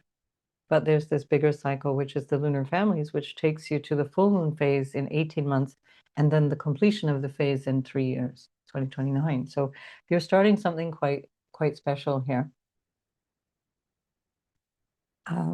Right. I think I would need to see your natal chart to let you know any more about that, but it's a pretty good dynamic. Really use your creativity, really use your sense of intuition, and be guided from that. Overcome any sense of fear, knowing that in the end you will find the solutions, because the solutions are coming through instinctively or intuitively in really powerful ways for Pisces, Sun, Moon, and Ascendant. All right, we'll leave it there, and I will see you in the next video. Aries, I think we've lost our lunation, Aries, so just give me a second. I'm going to go back here to the Taurus New Moon. There we go, and we're going to flip it backwards, okay? So I'm going to put you back this way. Right, so Aries, Sun, Moon, and Ascendant. This lunation is in your second house of self, of your resources, not self. I was looking at Mars there. Your Mars, your ruler, is in your house of self. We'll get to him in a minute. This lunation is in your second house of your resources, your income, your money, your possessions, your values, and especially your personal value, your self-worth. It's really strong in this moment in time, an absolutely huge awareness of self combined with an awareness of your value, or the need to restructure finances, or the need to clarify those things with reference to yourself, you know, very personally. So this will be the last time that your ruler Mars is going to conjoin Chiron in your first house. So this is actually quite a relief. You're soon going to have Chiron in the second. So whatever you're discovering here in terms of money, in terms of resources or self-esteem or your own self-worth and your own values, Chiron is going to come in and give you a bit of a nudge around that. Like, how are you valued there? Are you really living through your self-worth? Have you overcome all of these inhibiting patterns, these potential for self-sabotaging patterns that Chiron can bring? And especially as Chiron and Aries together is really strong that way. After all these 8 years now. So you're shifting a lot of energy. So think of this new moon as an opportunity to really hunker down and figure out, what am I worth? How much money do I need? How much money, how much is enough? How much is needed to be sustaining myself and my family? How do I need to reflect on my own initiative, my own inputs and outputs to do all these things? Because you've got Saturn and Mars, and of course Neptune as well as the other planets there. But I'm really focusing here on Saturn and Mars, which is really putting you kind of under the magnascope, or under the magnascope. Do we say that? Magnifier? Anyway, you get what I'm saying. Telescope, magnascope, magnifier, magnifying lens, we'll call it. You're under pressure, we'll say. You're being scrutinized, but you're self-scrutinizing. You have to show up in a really big way. And especially because Saturn rules your 10th house of career and your your purpose, let's say, the life outside of your home or your public life, your ambitions, personal ambitions. You really are personally implicated in so much of what's happening in 2026. And this is a great opportunity for you to just kind of sit, take a minute, and figure out where you stand in terms of your self-worth, because Chiron is going to start to pull you through that too. Soon enough, it's middle of June, so in another 2 weeks, 4 weeks from the time of this new moon, Chiron goes into your second house. And on the 18th, your ruler Mars goes into your second house. So there's a lot there that you can contemplate and reflect on. And then what's happening in the third house is your focus on how to communicate all that, or how to think about all that. And you need a novel way of thinking, or a novel way of connecting with people or communicating with people. And that can include in a literal sense of, how do I reach out and sell stuff? Or how do I reach out and teach things? How do I reach out and connect with my neighbors or my siblings or my extended family, for example? If this is about enterprise, this is a great time to organize yourself around those things. What can I bring to the table? What's my self-worth? How am I contributing? All these different notions, including my relationship to money itself, my relationship to abundance. This is a very big thing for Aries, in terms of this moment in time. And then, of course, you also in your 12th house, which is deeply spiritual and perhaps maybe even coming through altered states or through a dream state, you have the North Node with Fomalhaut from the 2nd of May through the 28th of June. So you can really work through your intuition, open yourself up to receiving guidance.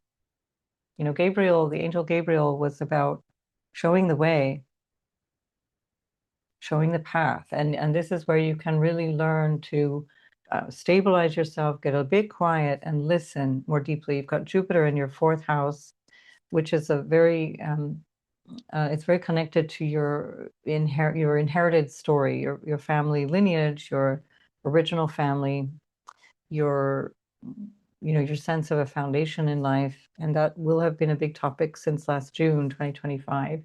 And then Jupiter is ruling that 12th house of your spirit and things that are under the radar, as it were, but you're feeling them really, really powerfully right now. You're keenly aware of all of these things that are not visible to you, or anyone else for that matter. And then you've got Antares with Black Moon Lilith up in your 9th house, and they, since the 14th of May, have been very, very closely conjoined, and that can bring you a sense of really having to work hard to move in the direction of your mission in life, your higher vision, your purpose. You want to do that from this place of what you're drawing on is really deeper than you. It's deeper than just you yourself as an individual. You're drawing on something emotional, or that it's already in your lineage, or that it's connected to your family in terms of healing that, or in terms of taking advantage of whatever is really positive and supporting you.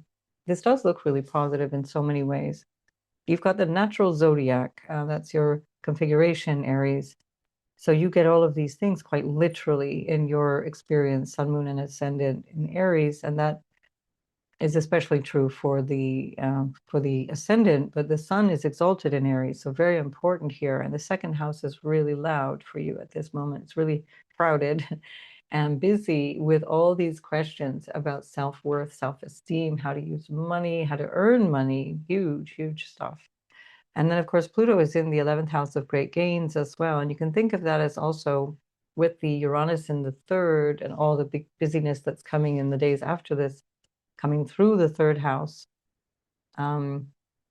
Between the 17th and the 20th, you have Mercury, then the Moon, and the Sun going into your 3rd house, along with Uranus and Venus. Venus will move out as well on the 18th. At the same time, she goes into your 4th house, but this is where you really are getting a lot of energy then coming into thinking about things, expressing, communicating things, and that's creating a trine to Pluto. Each of those planets is coming through and trining Pluto at that time.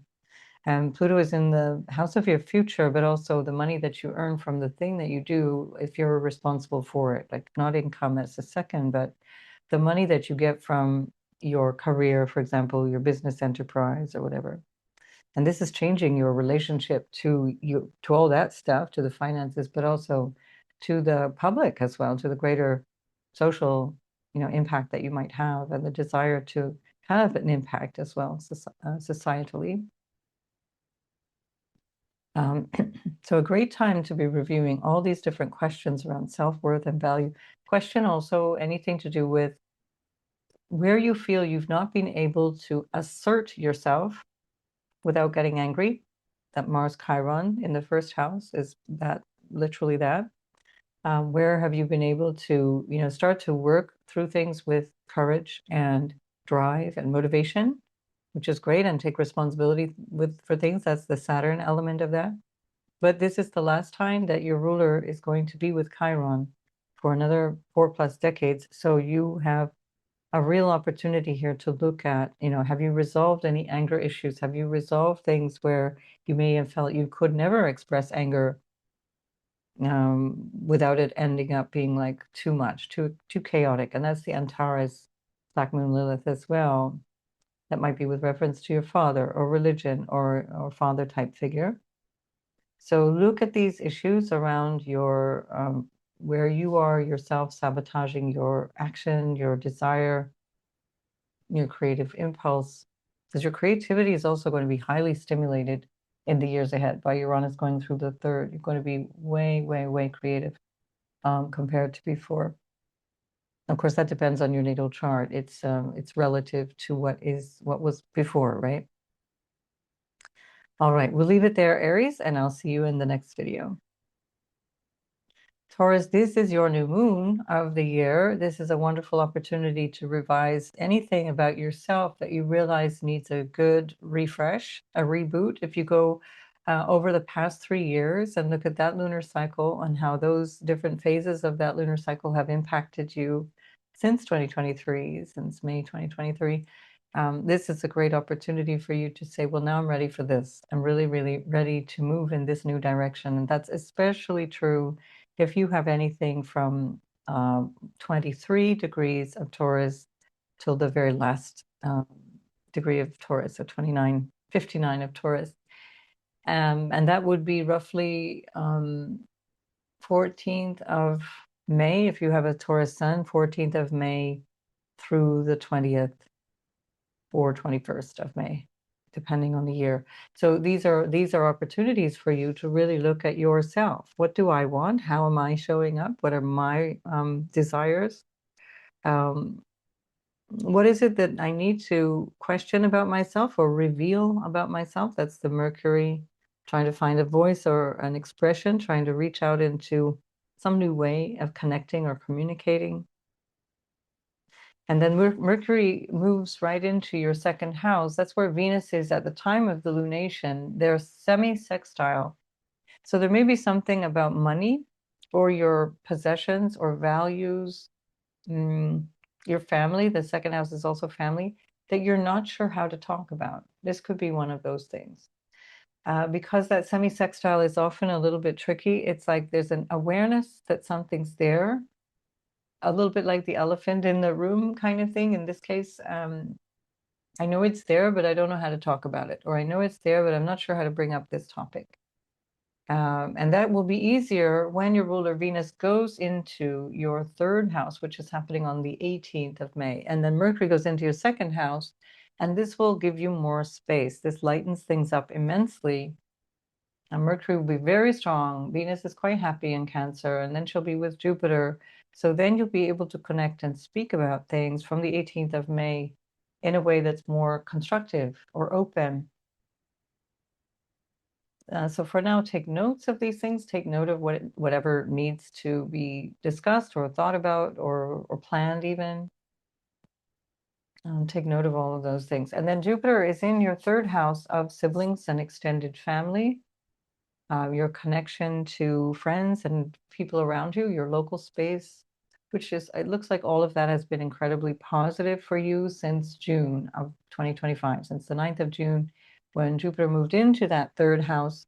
You will have had a lot of busyness around, where you are in terms of your day-to-day life, where you're living, perhaps through the neighborhood or the atmosphere around you, where you're living, your connections with friends, old and new, your connections with just your extended family in an extended way, and especially through actual contacts, like sitting together, having coffee, or you know, you're the ladies who lunch or whatever the thing is, and then also how you connect through your communication, which can, especially with this boost of Jupiter being exalted in your third, and then your ruler going in there too on the 18th.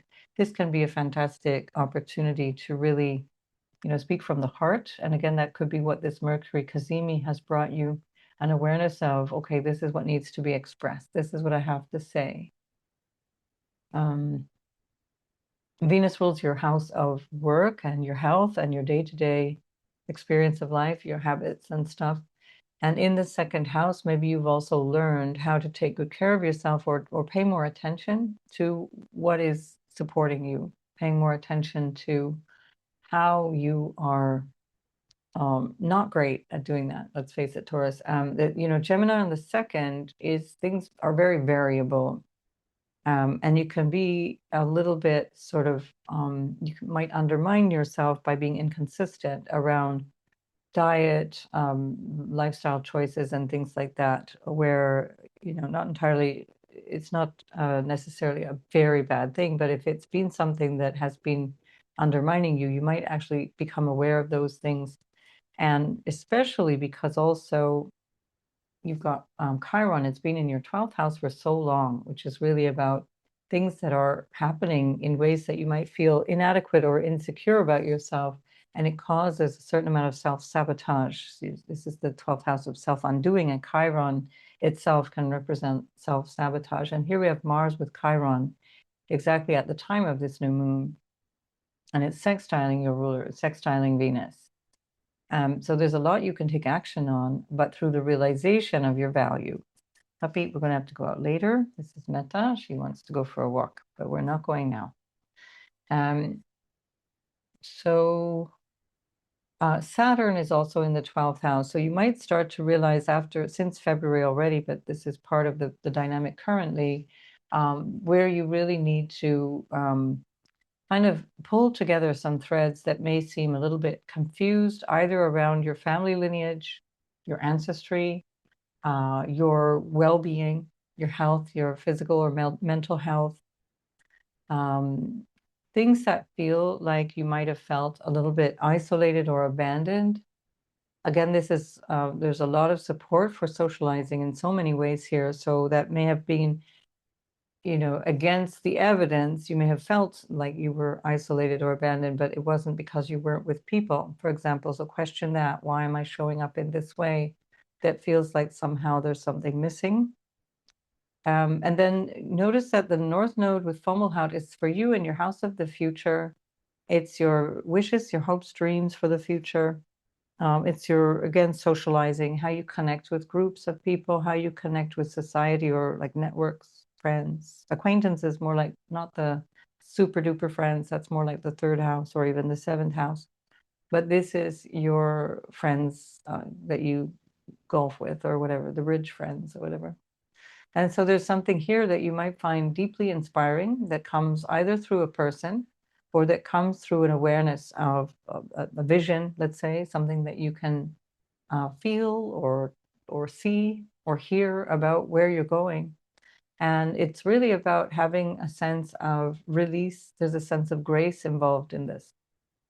You'll feel that very strongly, particularly after the lunation starts to separate, as things start to move and your ruler goes into the third house. I think you can become even more highly attuned to a number of things that you need to hear from the inside, or perhaps also directly from another person. And Venus will be in a trine to that North Node. I'll speak about that in another video. But Venus will quickly trine that North Node in the days following the new moon. So this is a wonderful opportunity for you. Like, look at where you feel lack, where you're looking at life through things are not enough. There's not enough, capacity, stuff. Maybe you're, again, needing to remind yourself of your value, your self-worth with Venus in the second house. Really, really clue yourself into how much value you bring. If there's issues around shared resources or money, income, or whatever that you share with a partner, or around intimacy, this will be what the theme is between the 14th and the 16th of May. because of Antares being with Black Moon Lilith at this time. And that's in your 8th house. So whatever you're pushing for or whatever you're struggling with, maybe what you're feeling disgruntled by, resentful of, are you feeling a lack of intimacy? Are you feeling a lack of connection? That maybe you feel you're the one that always has to bring the connection. Jupiter's ruling that from the 3rd house. So if it's about a contract or money or will or something like that, there may be something that you need to fight a bit for, that you need to step up to work with, to be more clear about. And again, with that Mercury Cazimi, you can feel extremely, this makes you feel quite subjective. You may not be entirely clear of what is actually your emotional idea of things and what is more based in what is really happening outside you. So again, give it a couple of days to allow some space so that you really start to feel into this new cycle without jumping to conclusions, because that's, I'm afraid, what Mercury and Taurus can do. Slow to process, but quick to jump to conclusions. Which is an interesting paradox of Taurus. So this would be a way of really slowing yourself down enough to notice what you're feeling and how you're thinking about things. And is that something that needs to be acted upon, or is that something that you can wait and see a little bit longer for? All right, we'll leave it there, Taurus, and I'll see you in the next video. So Gemini, this new moon is in your 12th house, and the 12th house represents everything that is hidden from you. It's like the life behind your eyes, the world behind your eyes, the stuff that you can't fully grasp or access without closing your eyes, without kind of dreaming it or imagining it or having to go behind a closed door and see it, for example, or go far, far away and find it. These could be foreign people, foreign lands. It can also be connected to your dreams, to your unconscious mind, to a desire for something to do with a person, a foreigner, a person who's abroad, or to go abroad, to travel abroad. The South Node is in your 4th house of home, and there may be a strong desire to change because of that. Uranus going through your 1st house too, changing you so much, and now you're like, yeah, you know what, I got to get out of here. Gotta move on. And if it's not about that, it can be about a real need to recognize that for your well-being, for your mental health, for your overall well-being, you need to step back a little bit, maybe create a cycle of pause, taking a break. It can be always very helpful in the month prior to your birthday that you retreat, because the sun will always be in the 12th house from your sign before your birthday. This applies to every sign. And that's the house of retreat. It's the house of wanting to rest more, wanting to recharge, and then get ready to go forward. And since your ruler is in the 12th house, just having been reborn in the 12th house in this particular cycle, this cycle involves the 12th house rebirth of your ruler, Mercury. And then it's going to go retrograde in your 2nd house of your values. So that can connect you to your overall sense of value and where you're going, maybe spiritually or just in terms of your own self-care. You're going to need to consider this, I think, a few different ways as long as Uranus is in your 1st house, because really regularly sort of slowing down with Uranus in an air sign in your 1st house, I'd say you're going to be pretty much buzzing for the next 7 years. So you really would benefit from regular stepping back, like regular retreats, whether it be just a half a day on a weekend or whatever you can regularly. Pace yourself in that way, that you pull yourself back, get offline, go into a space of contemplation or quiet, because that's what resources you. It recharges you. And that's the earthy sign of Taurus. So you benefit from going to some nature, whatever makes you feel happy, whatever natural element makes you feel happy. Have a massage, and this is also Taurus. Treat yourself really nicely, and enjoy some quiet time for yourself, pulling away. This can also be realizations, awareness of things that up until this point had been hidden.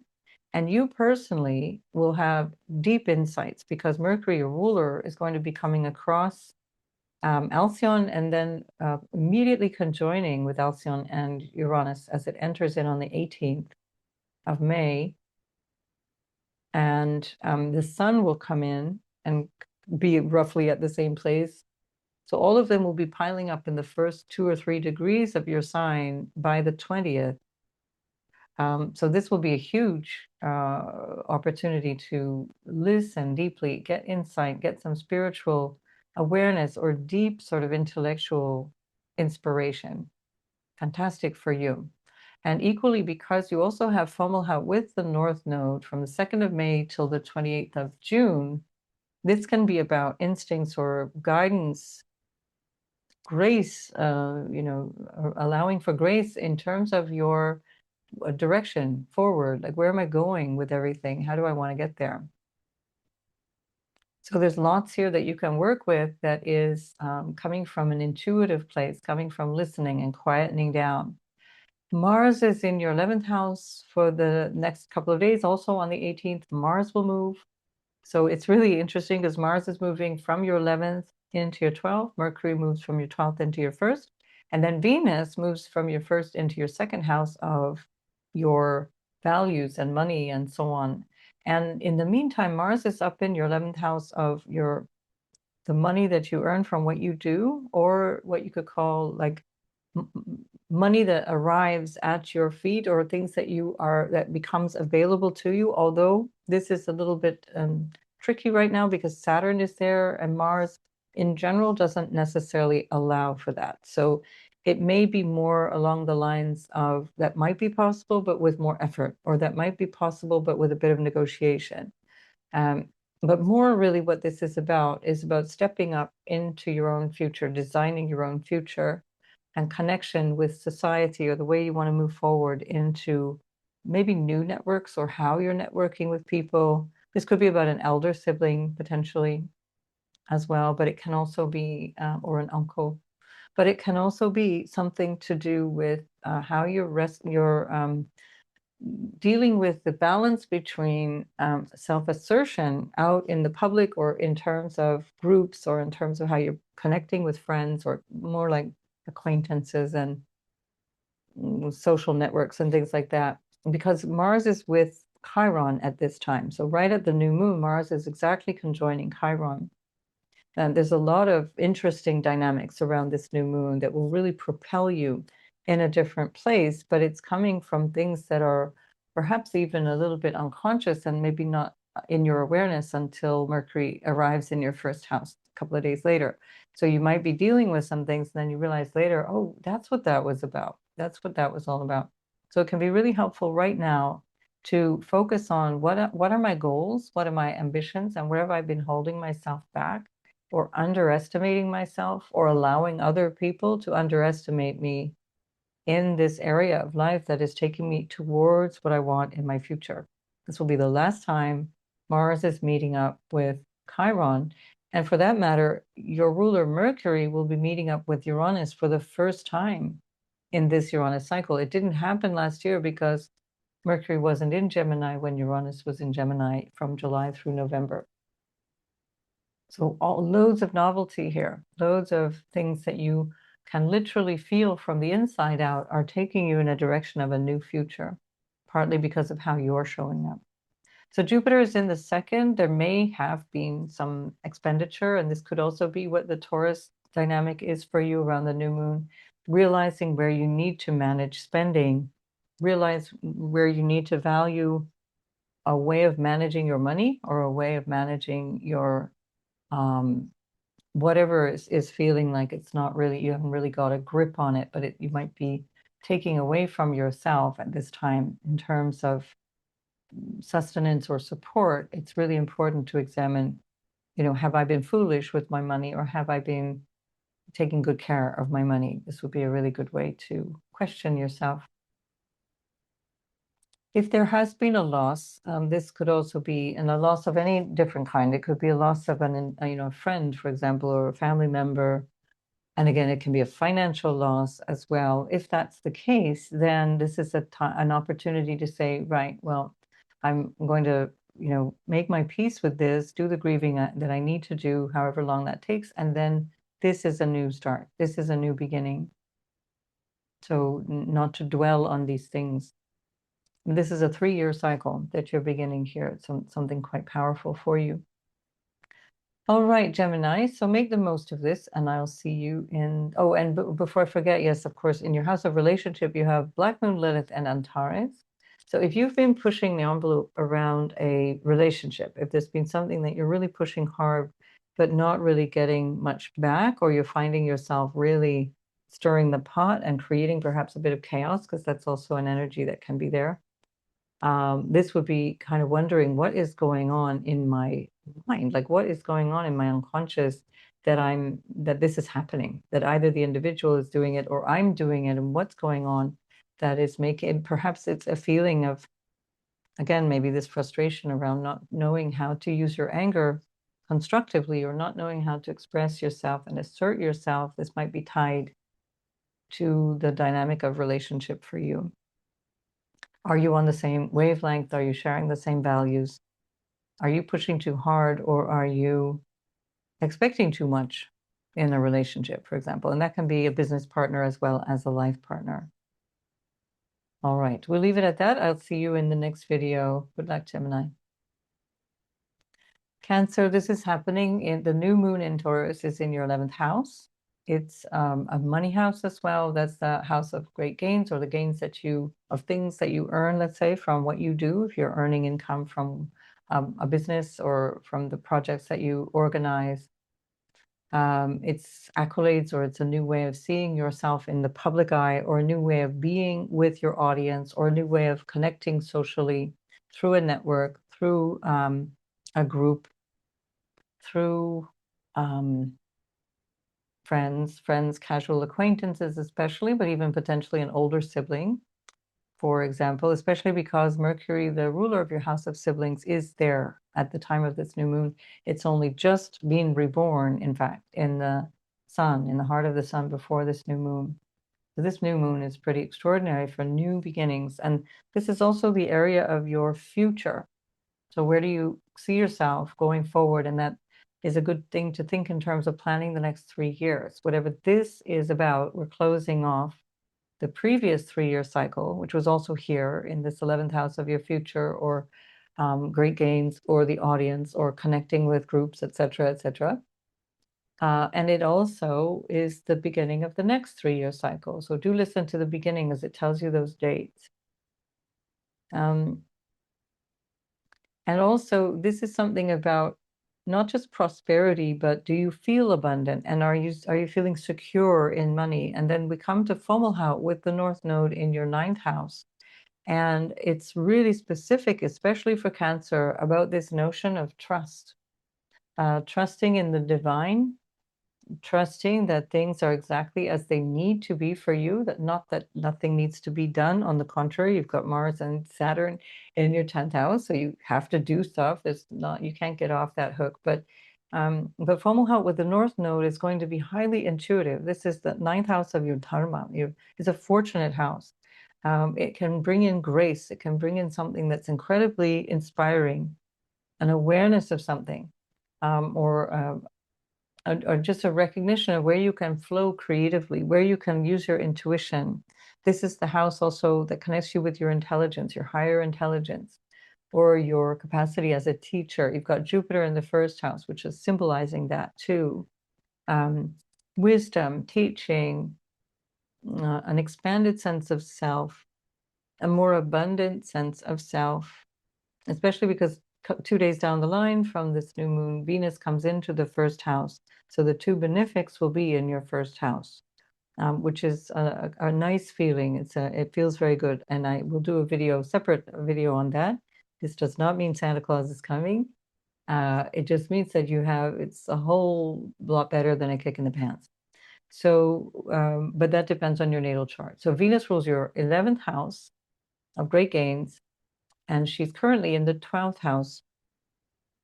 So you may have been dealing with things that actually have cost you a lot of money. You may have been dealing with things that actually feel like you're tightening your belt, or you haven't had resources, or you haven't been able to accomplish the thing that you set out to accomplish, but it's been something that had made you listen deeply, look deeply within. The 12th house is the place we have to retreat into and try and regroup and find new solutions. And this is also where Uranus is now, where Mercury will leave the 11th house 2 days after the new moon. And at the same time, Venus goes into your first house, Mercury comes into your 12th house.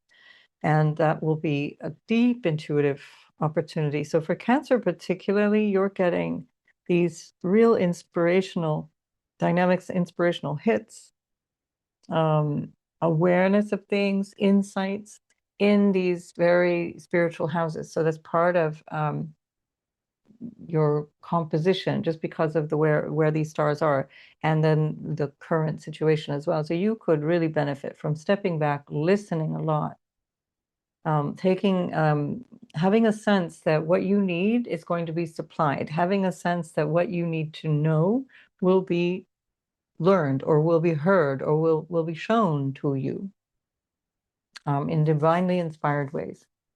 This can also have a sense of new connections, the 9th house representing fathers, for example, new connections with your father, or different way of connecting with your father, or different way of connecting with what you believe in, what do you have faith in.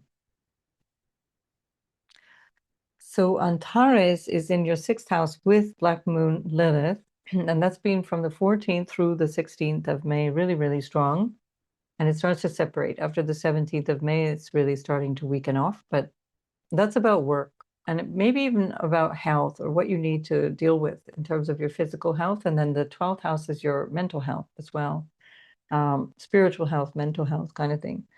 So there can be something that you need to look at, how has your day-to-day life been chaotic? Have you been the cause of this chaos? Have you been in some kind of dilemma or real issue with a colleague, for example, or an employee, somebody that's working for you, service person? Is there something you need to deal with? What else? So Mars is the last time ever in the next 40 years. Mars is going to be conjoining Chiron exact at 28 degrees and something in at the exact moment of the new moon. So here we're not seeing the exact moment that's at 9 in the night. So it's just before that, like 12, 13 hours later. So this is where so much of that dynamic energy, or perhaps even, a regret around not having stepped up earlier or better or in a different way. Where have you learned the lessons of Chiron, where Mars is showing you this is how you could have shown up, or this is how you will from this point show up, and learning the lessons, because Chiron represents sabotage. So Mars can really illustrate very clearly where you have been doing that for yourself and where you need to be more true to yourself, and then come into that place of confidence, as Chiron in a month after this new moon will be moving into your 11th house of the future, of gains, of friends again, acquaintances, networks, your vision for the future, and so on. So this is energizing in terms of a feeling of having resolved something, recognizing where you need to put more energy or in a different way, like how to dose the energy. So that could be another good theme for you to reflect on around this new moon. New moons are a great opportunity for, planting seeds of something starting. This is the beginning of something. It's a 3-year cycle that you're beginning. And it's visionary. It's about your future. And so the Mars is saying, take action on this thing now. It might be about healing self-esteem, or it could be taking action on the role of being a healer, because that's also part of what Chiron represents. Once the message has been learned and you've worked through the message, this is part of that dynamic. You own the nature of Chiron then, in the same way that Saturn does that. So Saturn is also up there, whip in hand and saying, have you done all the things you needed to do? Have you taken responsibility for this? Have you showed up in the way that you could? And that will be an ongoing story until April 2028. which will include this cycle. So this lunar cycle will be part of that. So really think deeply what it is that I am keenly aware of, what it is that I want to establish, how do I want to move forward, what am I open to receiving that I'm not doing myself? This would be a huge one. Find that grace, listen for it, feel for it, and receive it. Don't block it. Don't think that you have to do all of it. So let yourself receive. All right, I think we'll leave it there. Cancer, just to remind you that, of course, your ruler is the moon, and the moon is exalted in Taurus. However, because the moon at the dark moon phase is hidden by the sun, the moon is not seen. So this is another way of saying, you may feel that it's not like you're not seeing or people are not seeing you. Don't worry, just let it be, and then let the moon and the sun start separating, which will happen quickly, like within 2-3 days. I mean, actually on the 17th already, the moon moves into Gemini, and then soon enough, by I think it's the 18th, no, the 19th or 20th, it moves into Cancer. So you will then show up, but you will probably not notice that before. So don't really do it. Don't like jump in and try and do something exactly then on the 16th. Give yourself, let's say, 2-3 days and then do something. Let the moon ideally move into your sign where it's at home and then start dealing with stuff. Especially think about that at new moons for Cancer, because the moon is not visible. You cannot see the moon, and that is a reflection of your ruler. So think about that. And the sun rules your house of money. So there's something about you or a hidden aspect of yourself or an emotional aspect of yourself that is being blocked by the sun, which is in fact ruling your self-esteem or your money, your values, etc. So just sit with that for a little bit, 2-3 days, and then the clarity will be there. Okay, see you in the next video. And for Leo, sun, moon, and ascendant, we've got this new moon happening in your 10th house. And of course, you as the sun are with the moon at a new moon, and they're both in your 10th house. And it's also with Algol, Mercury, and even Ceres. Something about your sense of your ambition or your career is really hinging on your values, on your sense of self-worth, on a sense of abundance, or any absence of, you see, because the South Node is in your 2nd house. So part of that is changing your self-worth, changing your values. But it also can be where you feel at this particular point, you may not recognize your value. And it's Mercury that is ruling that South Node, 2nd house, from the 10th. So are you looking for praise? Are you looking for other people to tell you what you're worth? This is where you need to find that place that's going to take you into the next 3 years of this cycle, this lunar cycle, and look at that from a point of, these are my values, and this is the value that I'm bringing to everyone. This is what I bring to the table. Showing up is the energy of this new moon. Showing up in a new way, showing up in a way that is powerful because it's on Algol. So there's a lot of power behind it. There's a lot of influence behind it. There might be something that is showing you where a cycle of work or career ambition or even a social ambition is over. You're done. Also, because the ruler of this donation in your 10th house of your social status, your personal ambition, your public life, your kind of career vocation type of life, because Venus is ruling from the 11th house, there may be something about income that needs to be clarified or dealt with, because Mercury, which rules that 11th house, is under the beams of the sun at the moment. So perhaps you need to reflect on negotiation around a raise, or around what do you need in terms of the kind of work that you're doing, and to be feeling your value, to be receiving the value for your work, but also to be feeling your value. This can also connect you to either your role as a parent or your own parents' lives, something that needs to show up differently in either of those domains. And it can also be with connection to just a sense of, okay, this, whatever that particular role is done, and now I want that role. Or, because it may or may not be a real change in terms of career, because this is a shifting of the cycles, but not necessarily a total rewrite of all of that. This you did already for the last 7-8 years with Uranus in your 10th. You may still be refining some of it, but this is more like, okay, I need to start anew, but from here, just really from what that is, and having a new sense of a realignment, perhaps around values and all of the things that you're doing for work, but not necessarily a total change in all of that.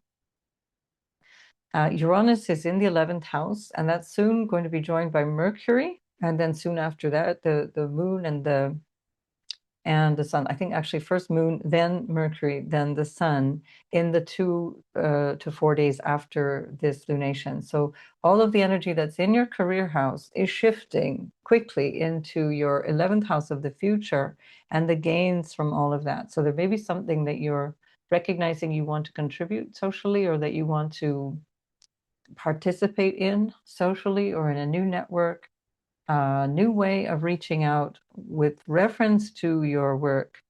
That is a new platform, for example, a new audience. Mercury and Venus are social houses, so it can be a really great time to connect with an audience. And especially because in the end of June, you have Jupiter moving into your first house. So you're going to be much more visible, and with this, like an expanded sense of what you want to achieve, what you want to show up as. You have this incredibly intuitive energy of Fomalhaut with the North Node in your 8th house. This is deep intuition. It's occult wisdom. It's a deep knowing, like psychological awareness, or even deep awareness of mysterious metaphysical stuff. It's again where we find astrology, for example, all the occult learnings. The 8th is also your intimacy, like emotional, psychological, physical intimacy. So there's something incredibly subtle that can come through there. You might be getting some really deep messages that are coming through either what you're doing as you're doing it in terms of an occult practice, or in terms of meditation, that's also 8th house stuff, or understanding, really getting something psychological that is framing something in your life with more clarity. The 8th house is also family secrets and the things that we have inherited, patterns that the family has inherited. And you may get real insight into that as well. That can be deeply healing. This can also come through your marriage or business type partnership. What you're receiving from your partner can be really something very positive, very supportive. But mostly, I think it's coming from this spiritual aspect. It's coming from either a creative or a spiritual sense of yourself that's already deeply there. It's just being triggered by the node now. And then, of course, Jupiter is in your 12th house, which resembles that 8th house in terms of the hidden aspect of it. It's coming from somewhere internal to you. It's coming from your maybe unconscious relationship to yourself, or in dreams, in a deeper meditative state, in seclusion, finding a place to be calm and quiet. This can also be about foreigners, foreign lands, going far away, traveling. We find a lot of energy in your 9th house, which is similar to that. A desire to grow, a desire to improve yourself. That's the 9th house, self-improvement, self-development, expanded awareness. You've got Pallas there with Neptune as well. So lots of intuition connecting you to ideas, new ways of looking at life, new ways of seeing philosophically what your life is all about, higher meaning in your life. And Jupiter in the 12th house can also be fantastic for harmonious, like connecting with your ancestors, or just connecting with your joy of being, in your own skin, as it were, happy behind the scenes, taking time out, checking out, nourishing yourself, treating yourself to a massage or to some real good self-care. It's a psychological house. It's an emotional psychological house. One of the moksha houses, the 4th, 8th, and 12th, are the houses of releasing from the material realm, like not necessarily total physical release. It just means letting go of fears or attachments around these things. And that's a bit the symbolism of this new moon. If you listen to the introduction, you'll hear that.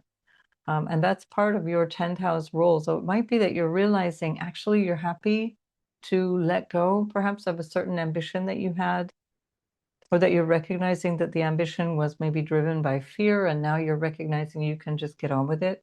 This is also part of the Mars and Chiron aspect in your 9th house, finding a higher purpose with a mission to recognize where there may have been something blocking you that's related to your father potentially, or related to your image, your vision for life.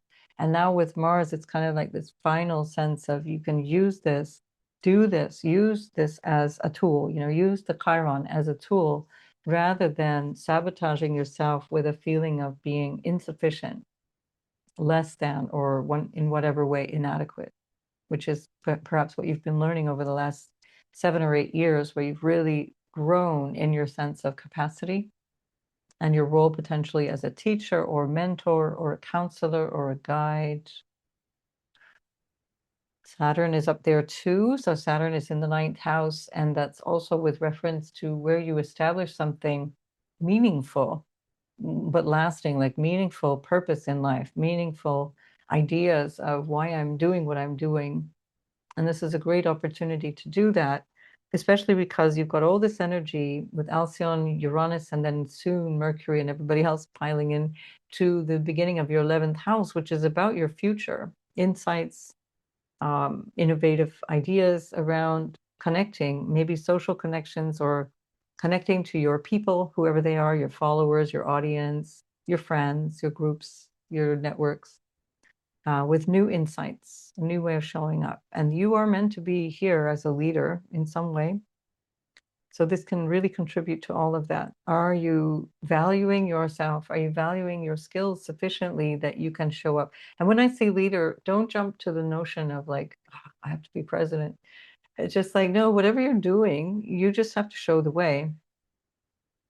In the same sense as when you're doing the right thing, you're modeling what is the right thing. You're not going around telling everybody, ideally, then nobody will listen. So you do your thing, you do your integrity, you do your leadership, you do your, you're embodying the thing that you're doing, and people are like, oh, I'm going to follow that person. Because the ones who talk about it are the ones who don't know, but the ones who are just getting on with it are the ones who attract the following. And I don't mean that in the numeric sense. I'm not talking about Instagram followers or whatever. I'm talking about people who will want to be on your side doing something that feels inspired by you. And this is what all of these things are shaping up for right now. So this is a really brilliant time to really forecast for yourself how you want to go forward, particularly strongly in these next 3 years. But then if we think of Uranus in the house of your future, think in terms of the next 7 years. Give yourself time to move in this new direction. It doesn't all have to happen right now. All right, Leo, see you in the next video. Virgo, sun, moon, and ascendant, you're having this new moon in your 9th house of your higher purpose, your sense of what life is all about, what meaning you're giving to life, your sense of your personal, wisdom and how you're using it, your personal desire to show up in a meaningful way in your life. And this is lovely because Venus is in your 10th house. Hang on, Meta needs a bit of attention. Why don't you come here? Come and sit with me. Okay, later we're going to go out. She's just now getting a little fussy. The video is getting long.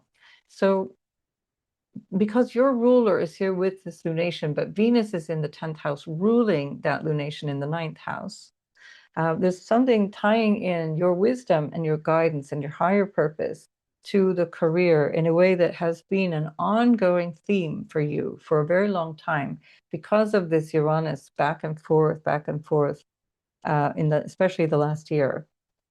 between the 9th and the 10th. So you've been preparing for much of this in terms of how you're changing the way you're showing up.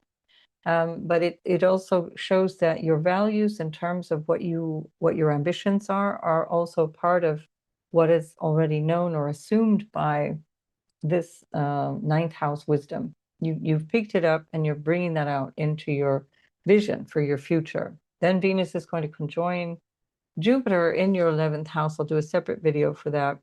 And what happens is we get this change rapidly from the middle of May. In the week following, around this new moon, there's just such a major shift.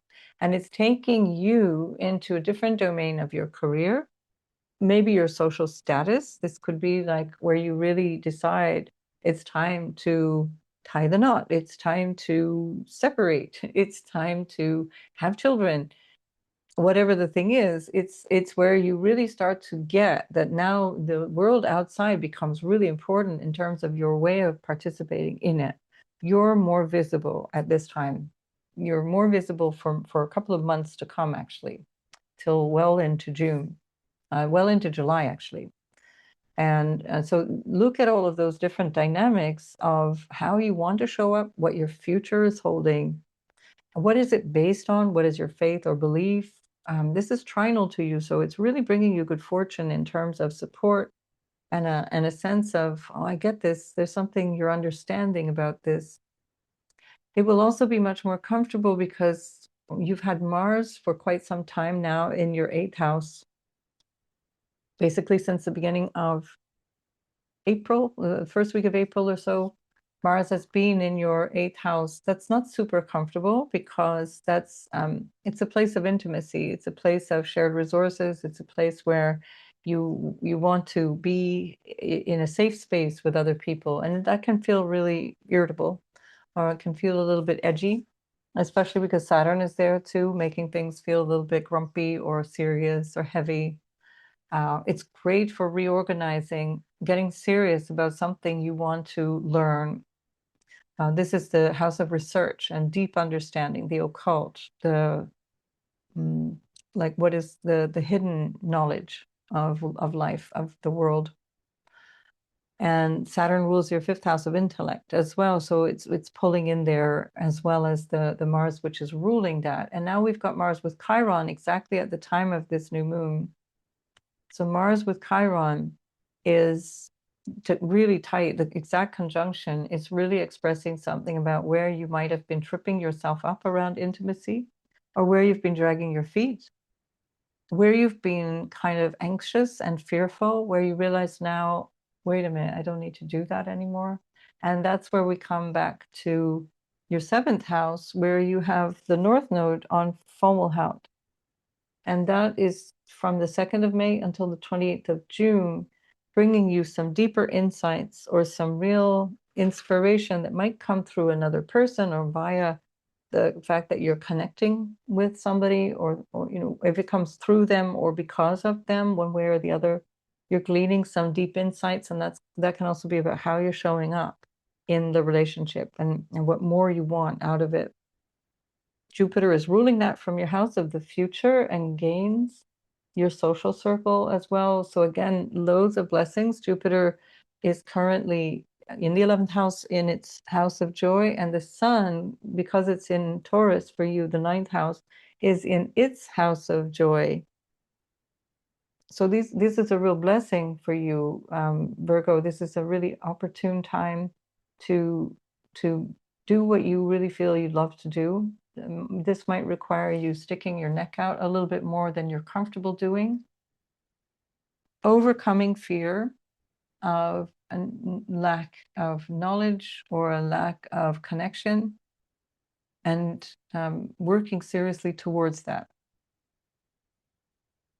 Saturn will have you overcoming fears for 2 years. It's overcoming patterns of, like, inherited patterns of whether it's relationship to money or your worth in the eyes of somebody else, or the money that's available to you, or something to do with psychological conditions. Like, this is where Saturn rules your 5th house of how you express your joy, happiness, creativity, and the 6th house of your physical health.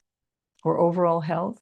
And then Saturn is in your 8th house, also with Mars. So there may have been, especially with Chiron up there for ages, can be that you've gone through periods of real lows, feeling depressed, feeling like, what's the point? And now you're moving beyond that. This is an opportunity for you to see there's so much working in your life. There's so many things, and part of that is through connection, whatever that looks like, whether it's friends, connection through friends, or through an intimate partner. Your connection is the solution. And you can also consider that a connection to a higher power, because your ruler is there in the 9th.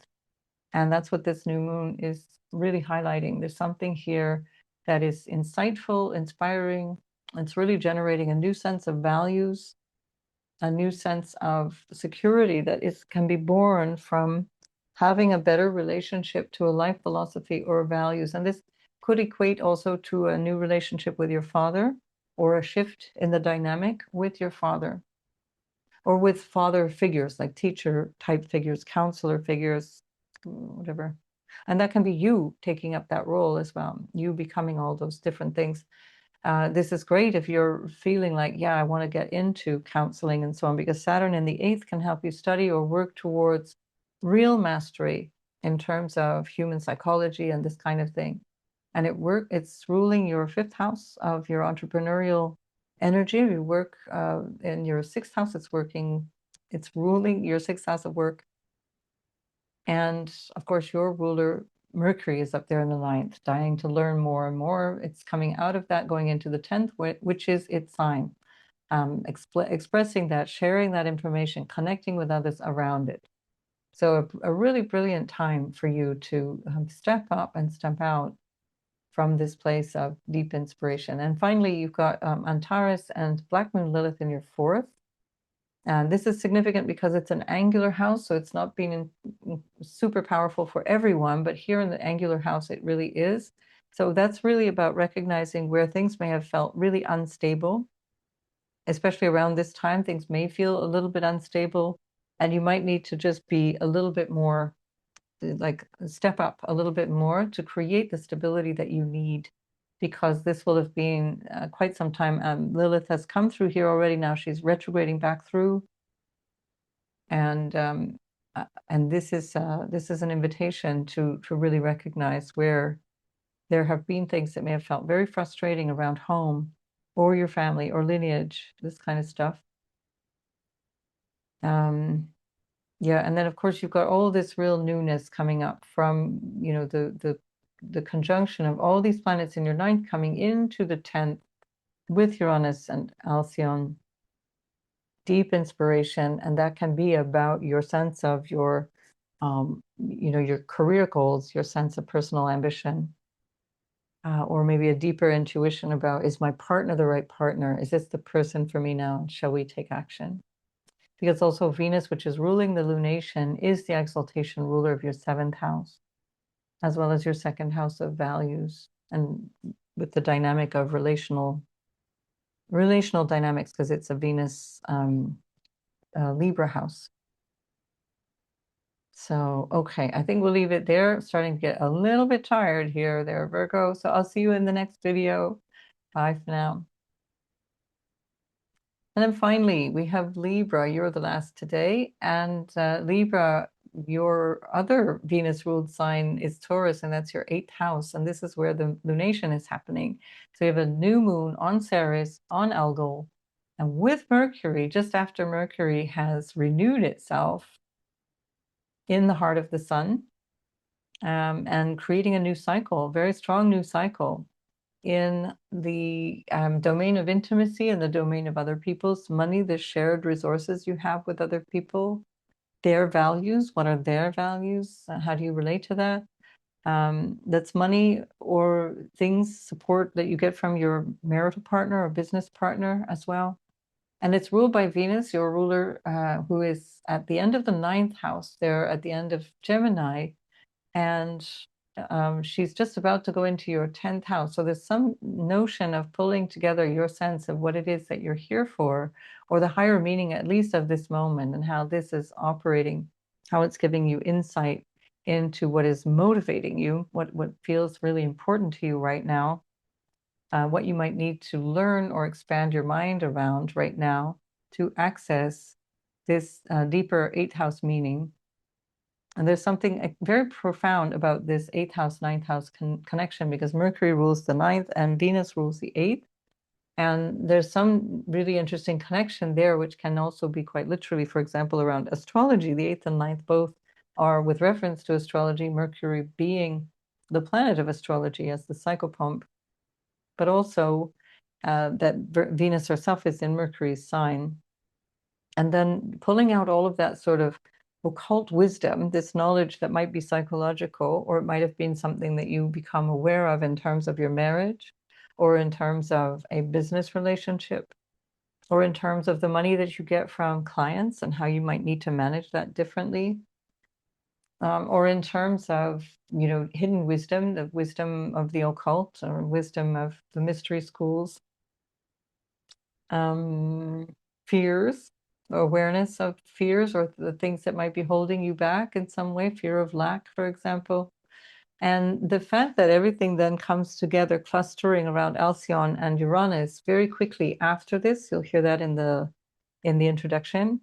This is an opportunity for you to really recognize you're about to get some deep spiritual insights, some really powerful awareness that has to do with your purpose, and it has to do with your higher vision for your life, and maybe about faith or belief or whatever philosophical foundation for your life.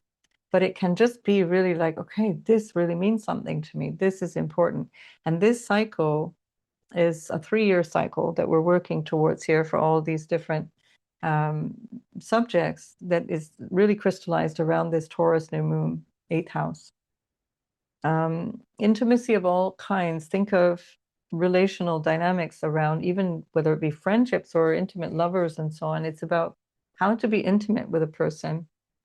Often with Libra, that's difficult because there can be this kind of a feeling of needing to restrain yourself in some way. And maybe you're realizing that that's really frustrating for you and you want to allow yourself to feel much more.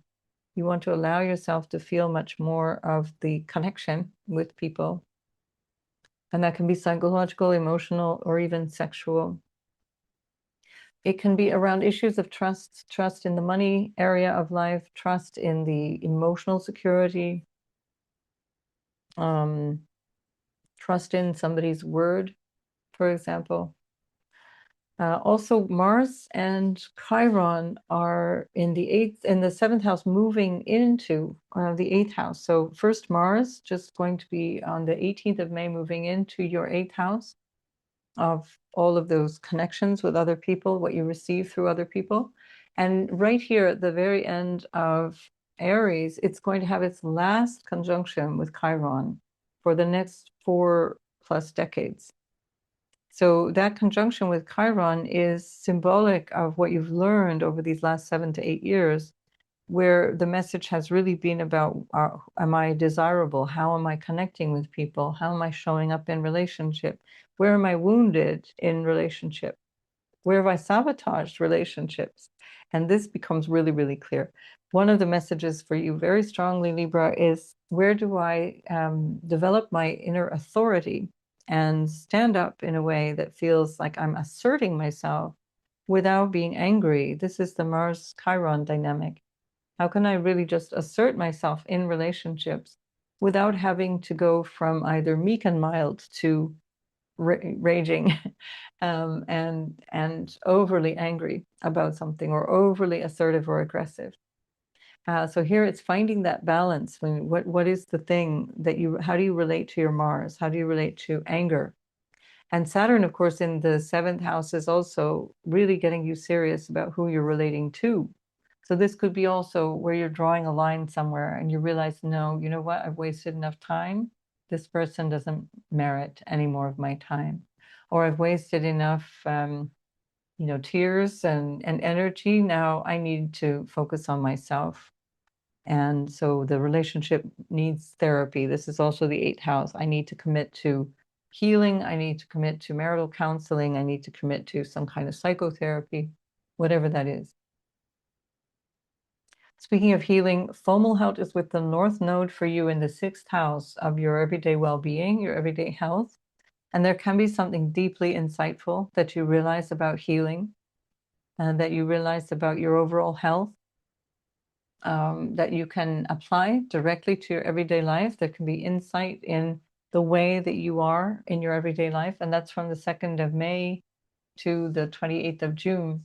So it's a really good time to use this deep intuition and realize, okay, I don't feel comfortable anymore with this job or this responsibility. This feeling that I have, I need to check it out. There's something may be wrong with me. I need to have a look at it. There's a lot that you can work with in terms of your deeper understanding. So it's telling you something. And notice that that's probably going to be really, really obvious between May and June.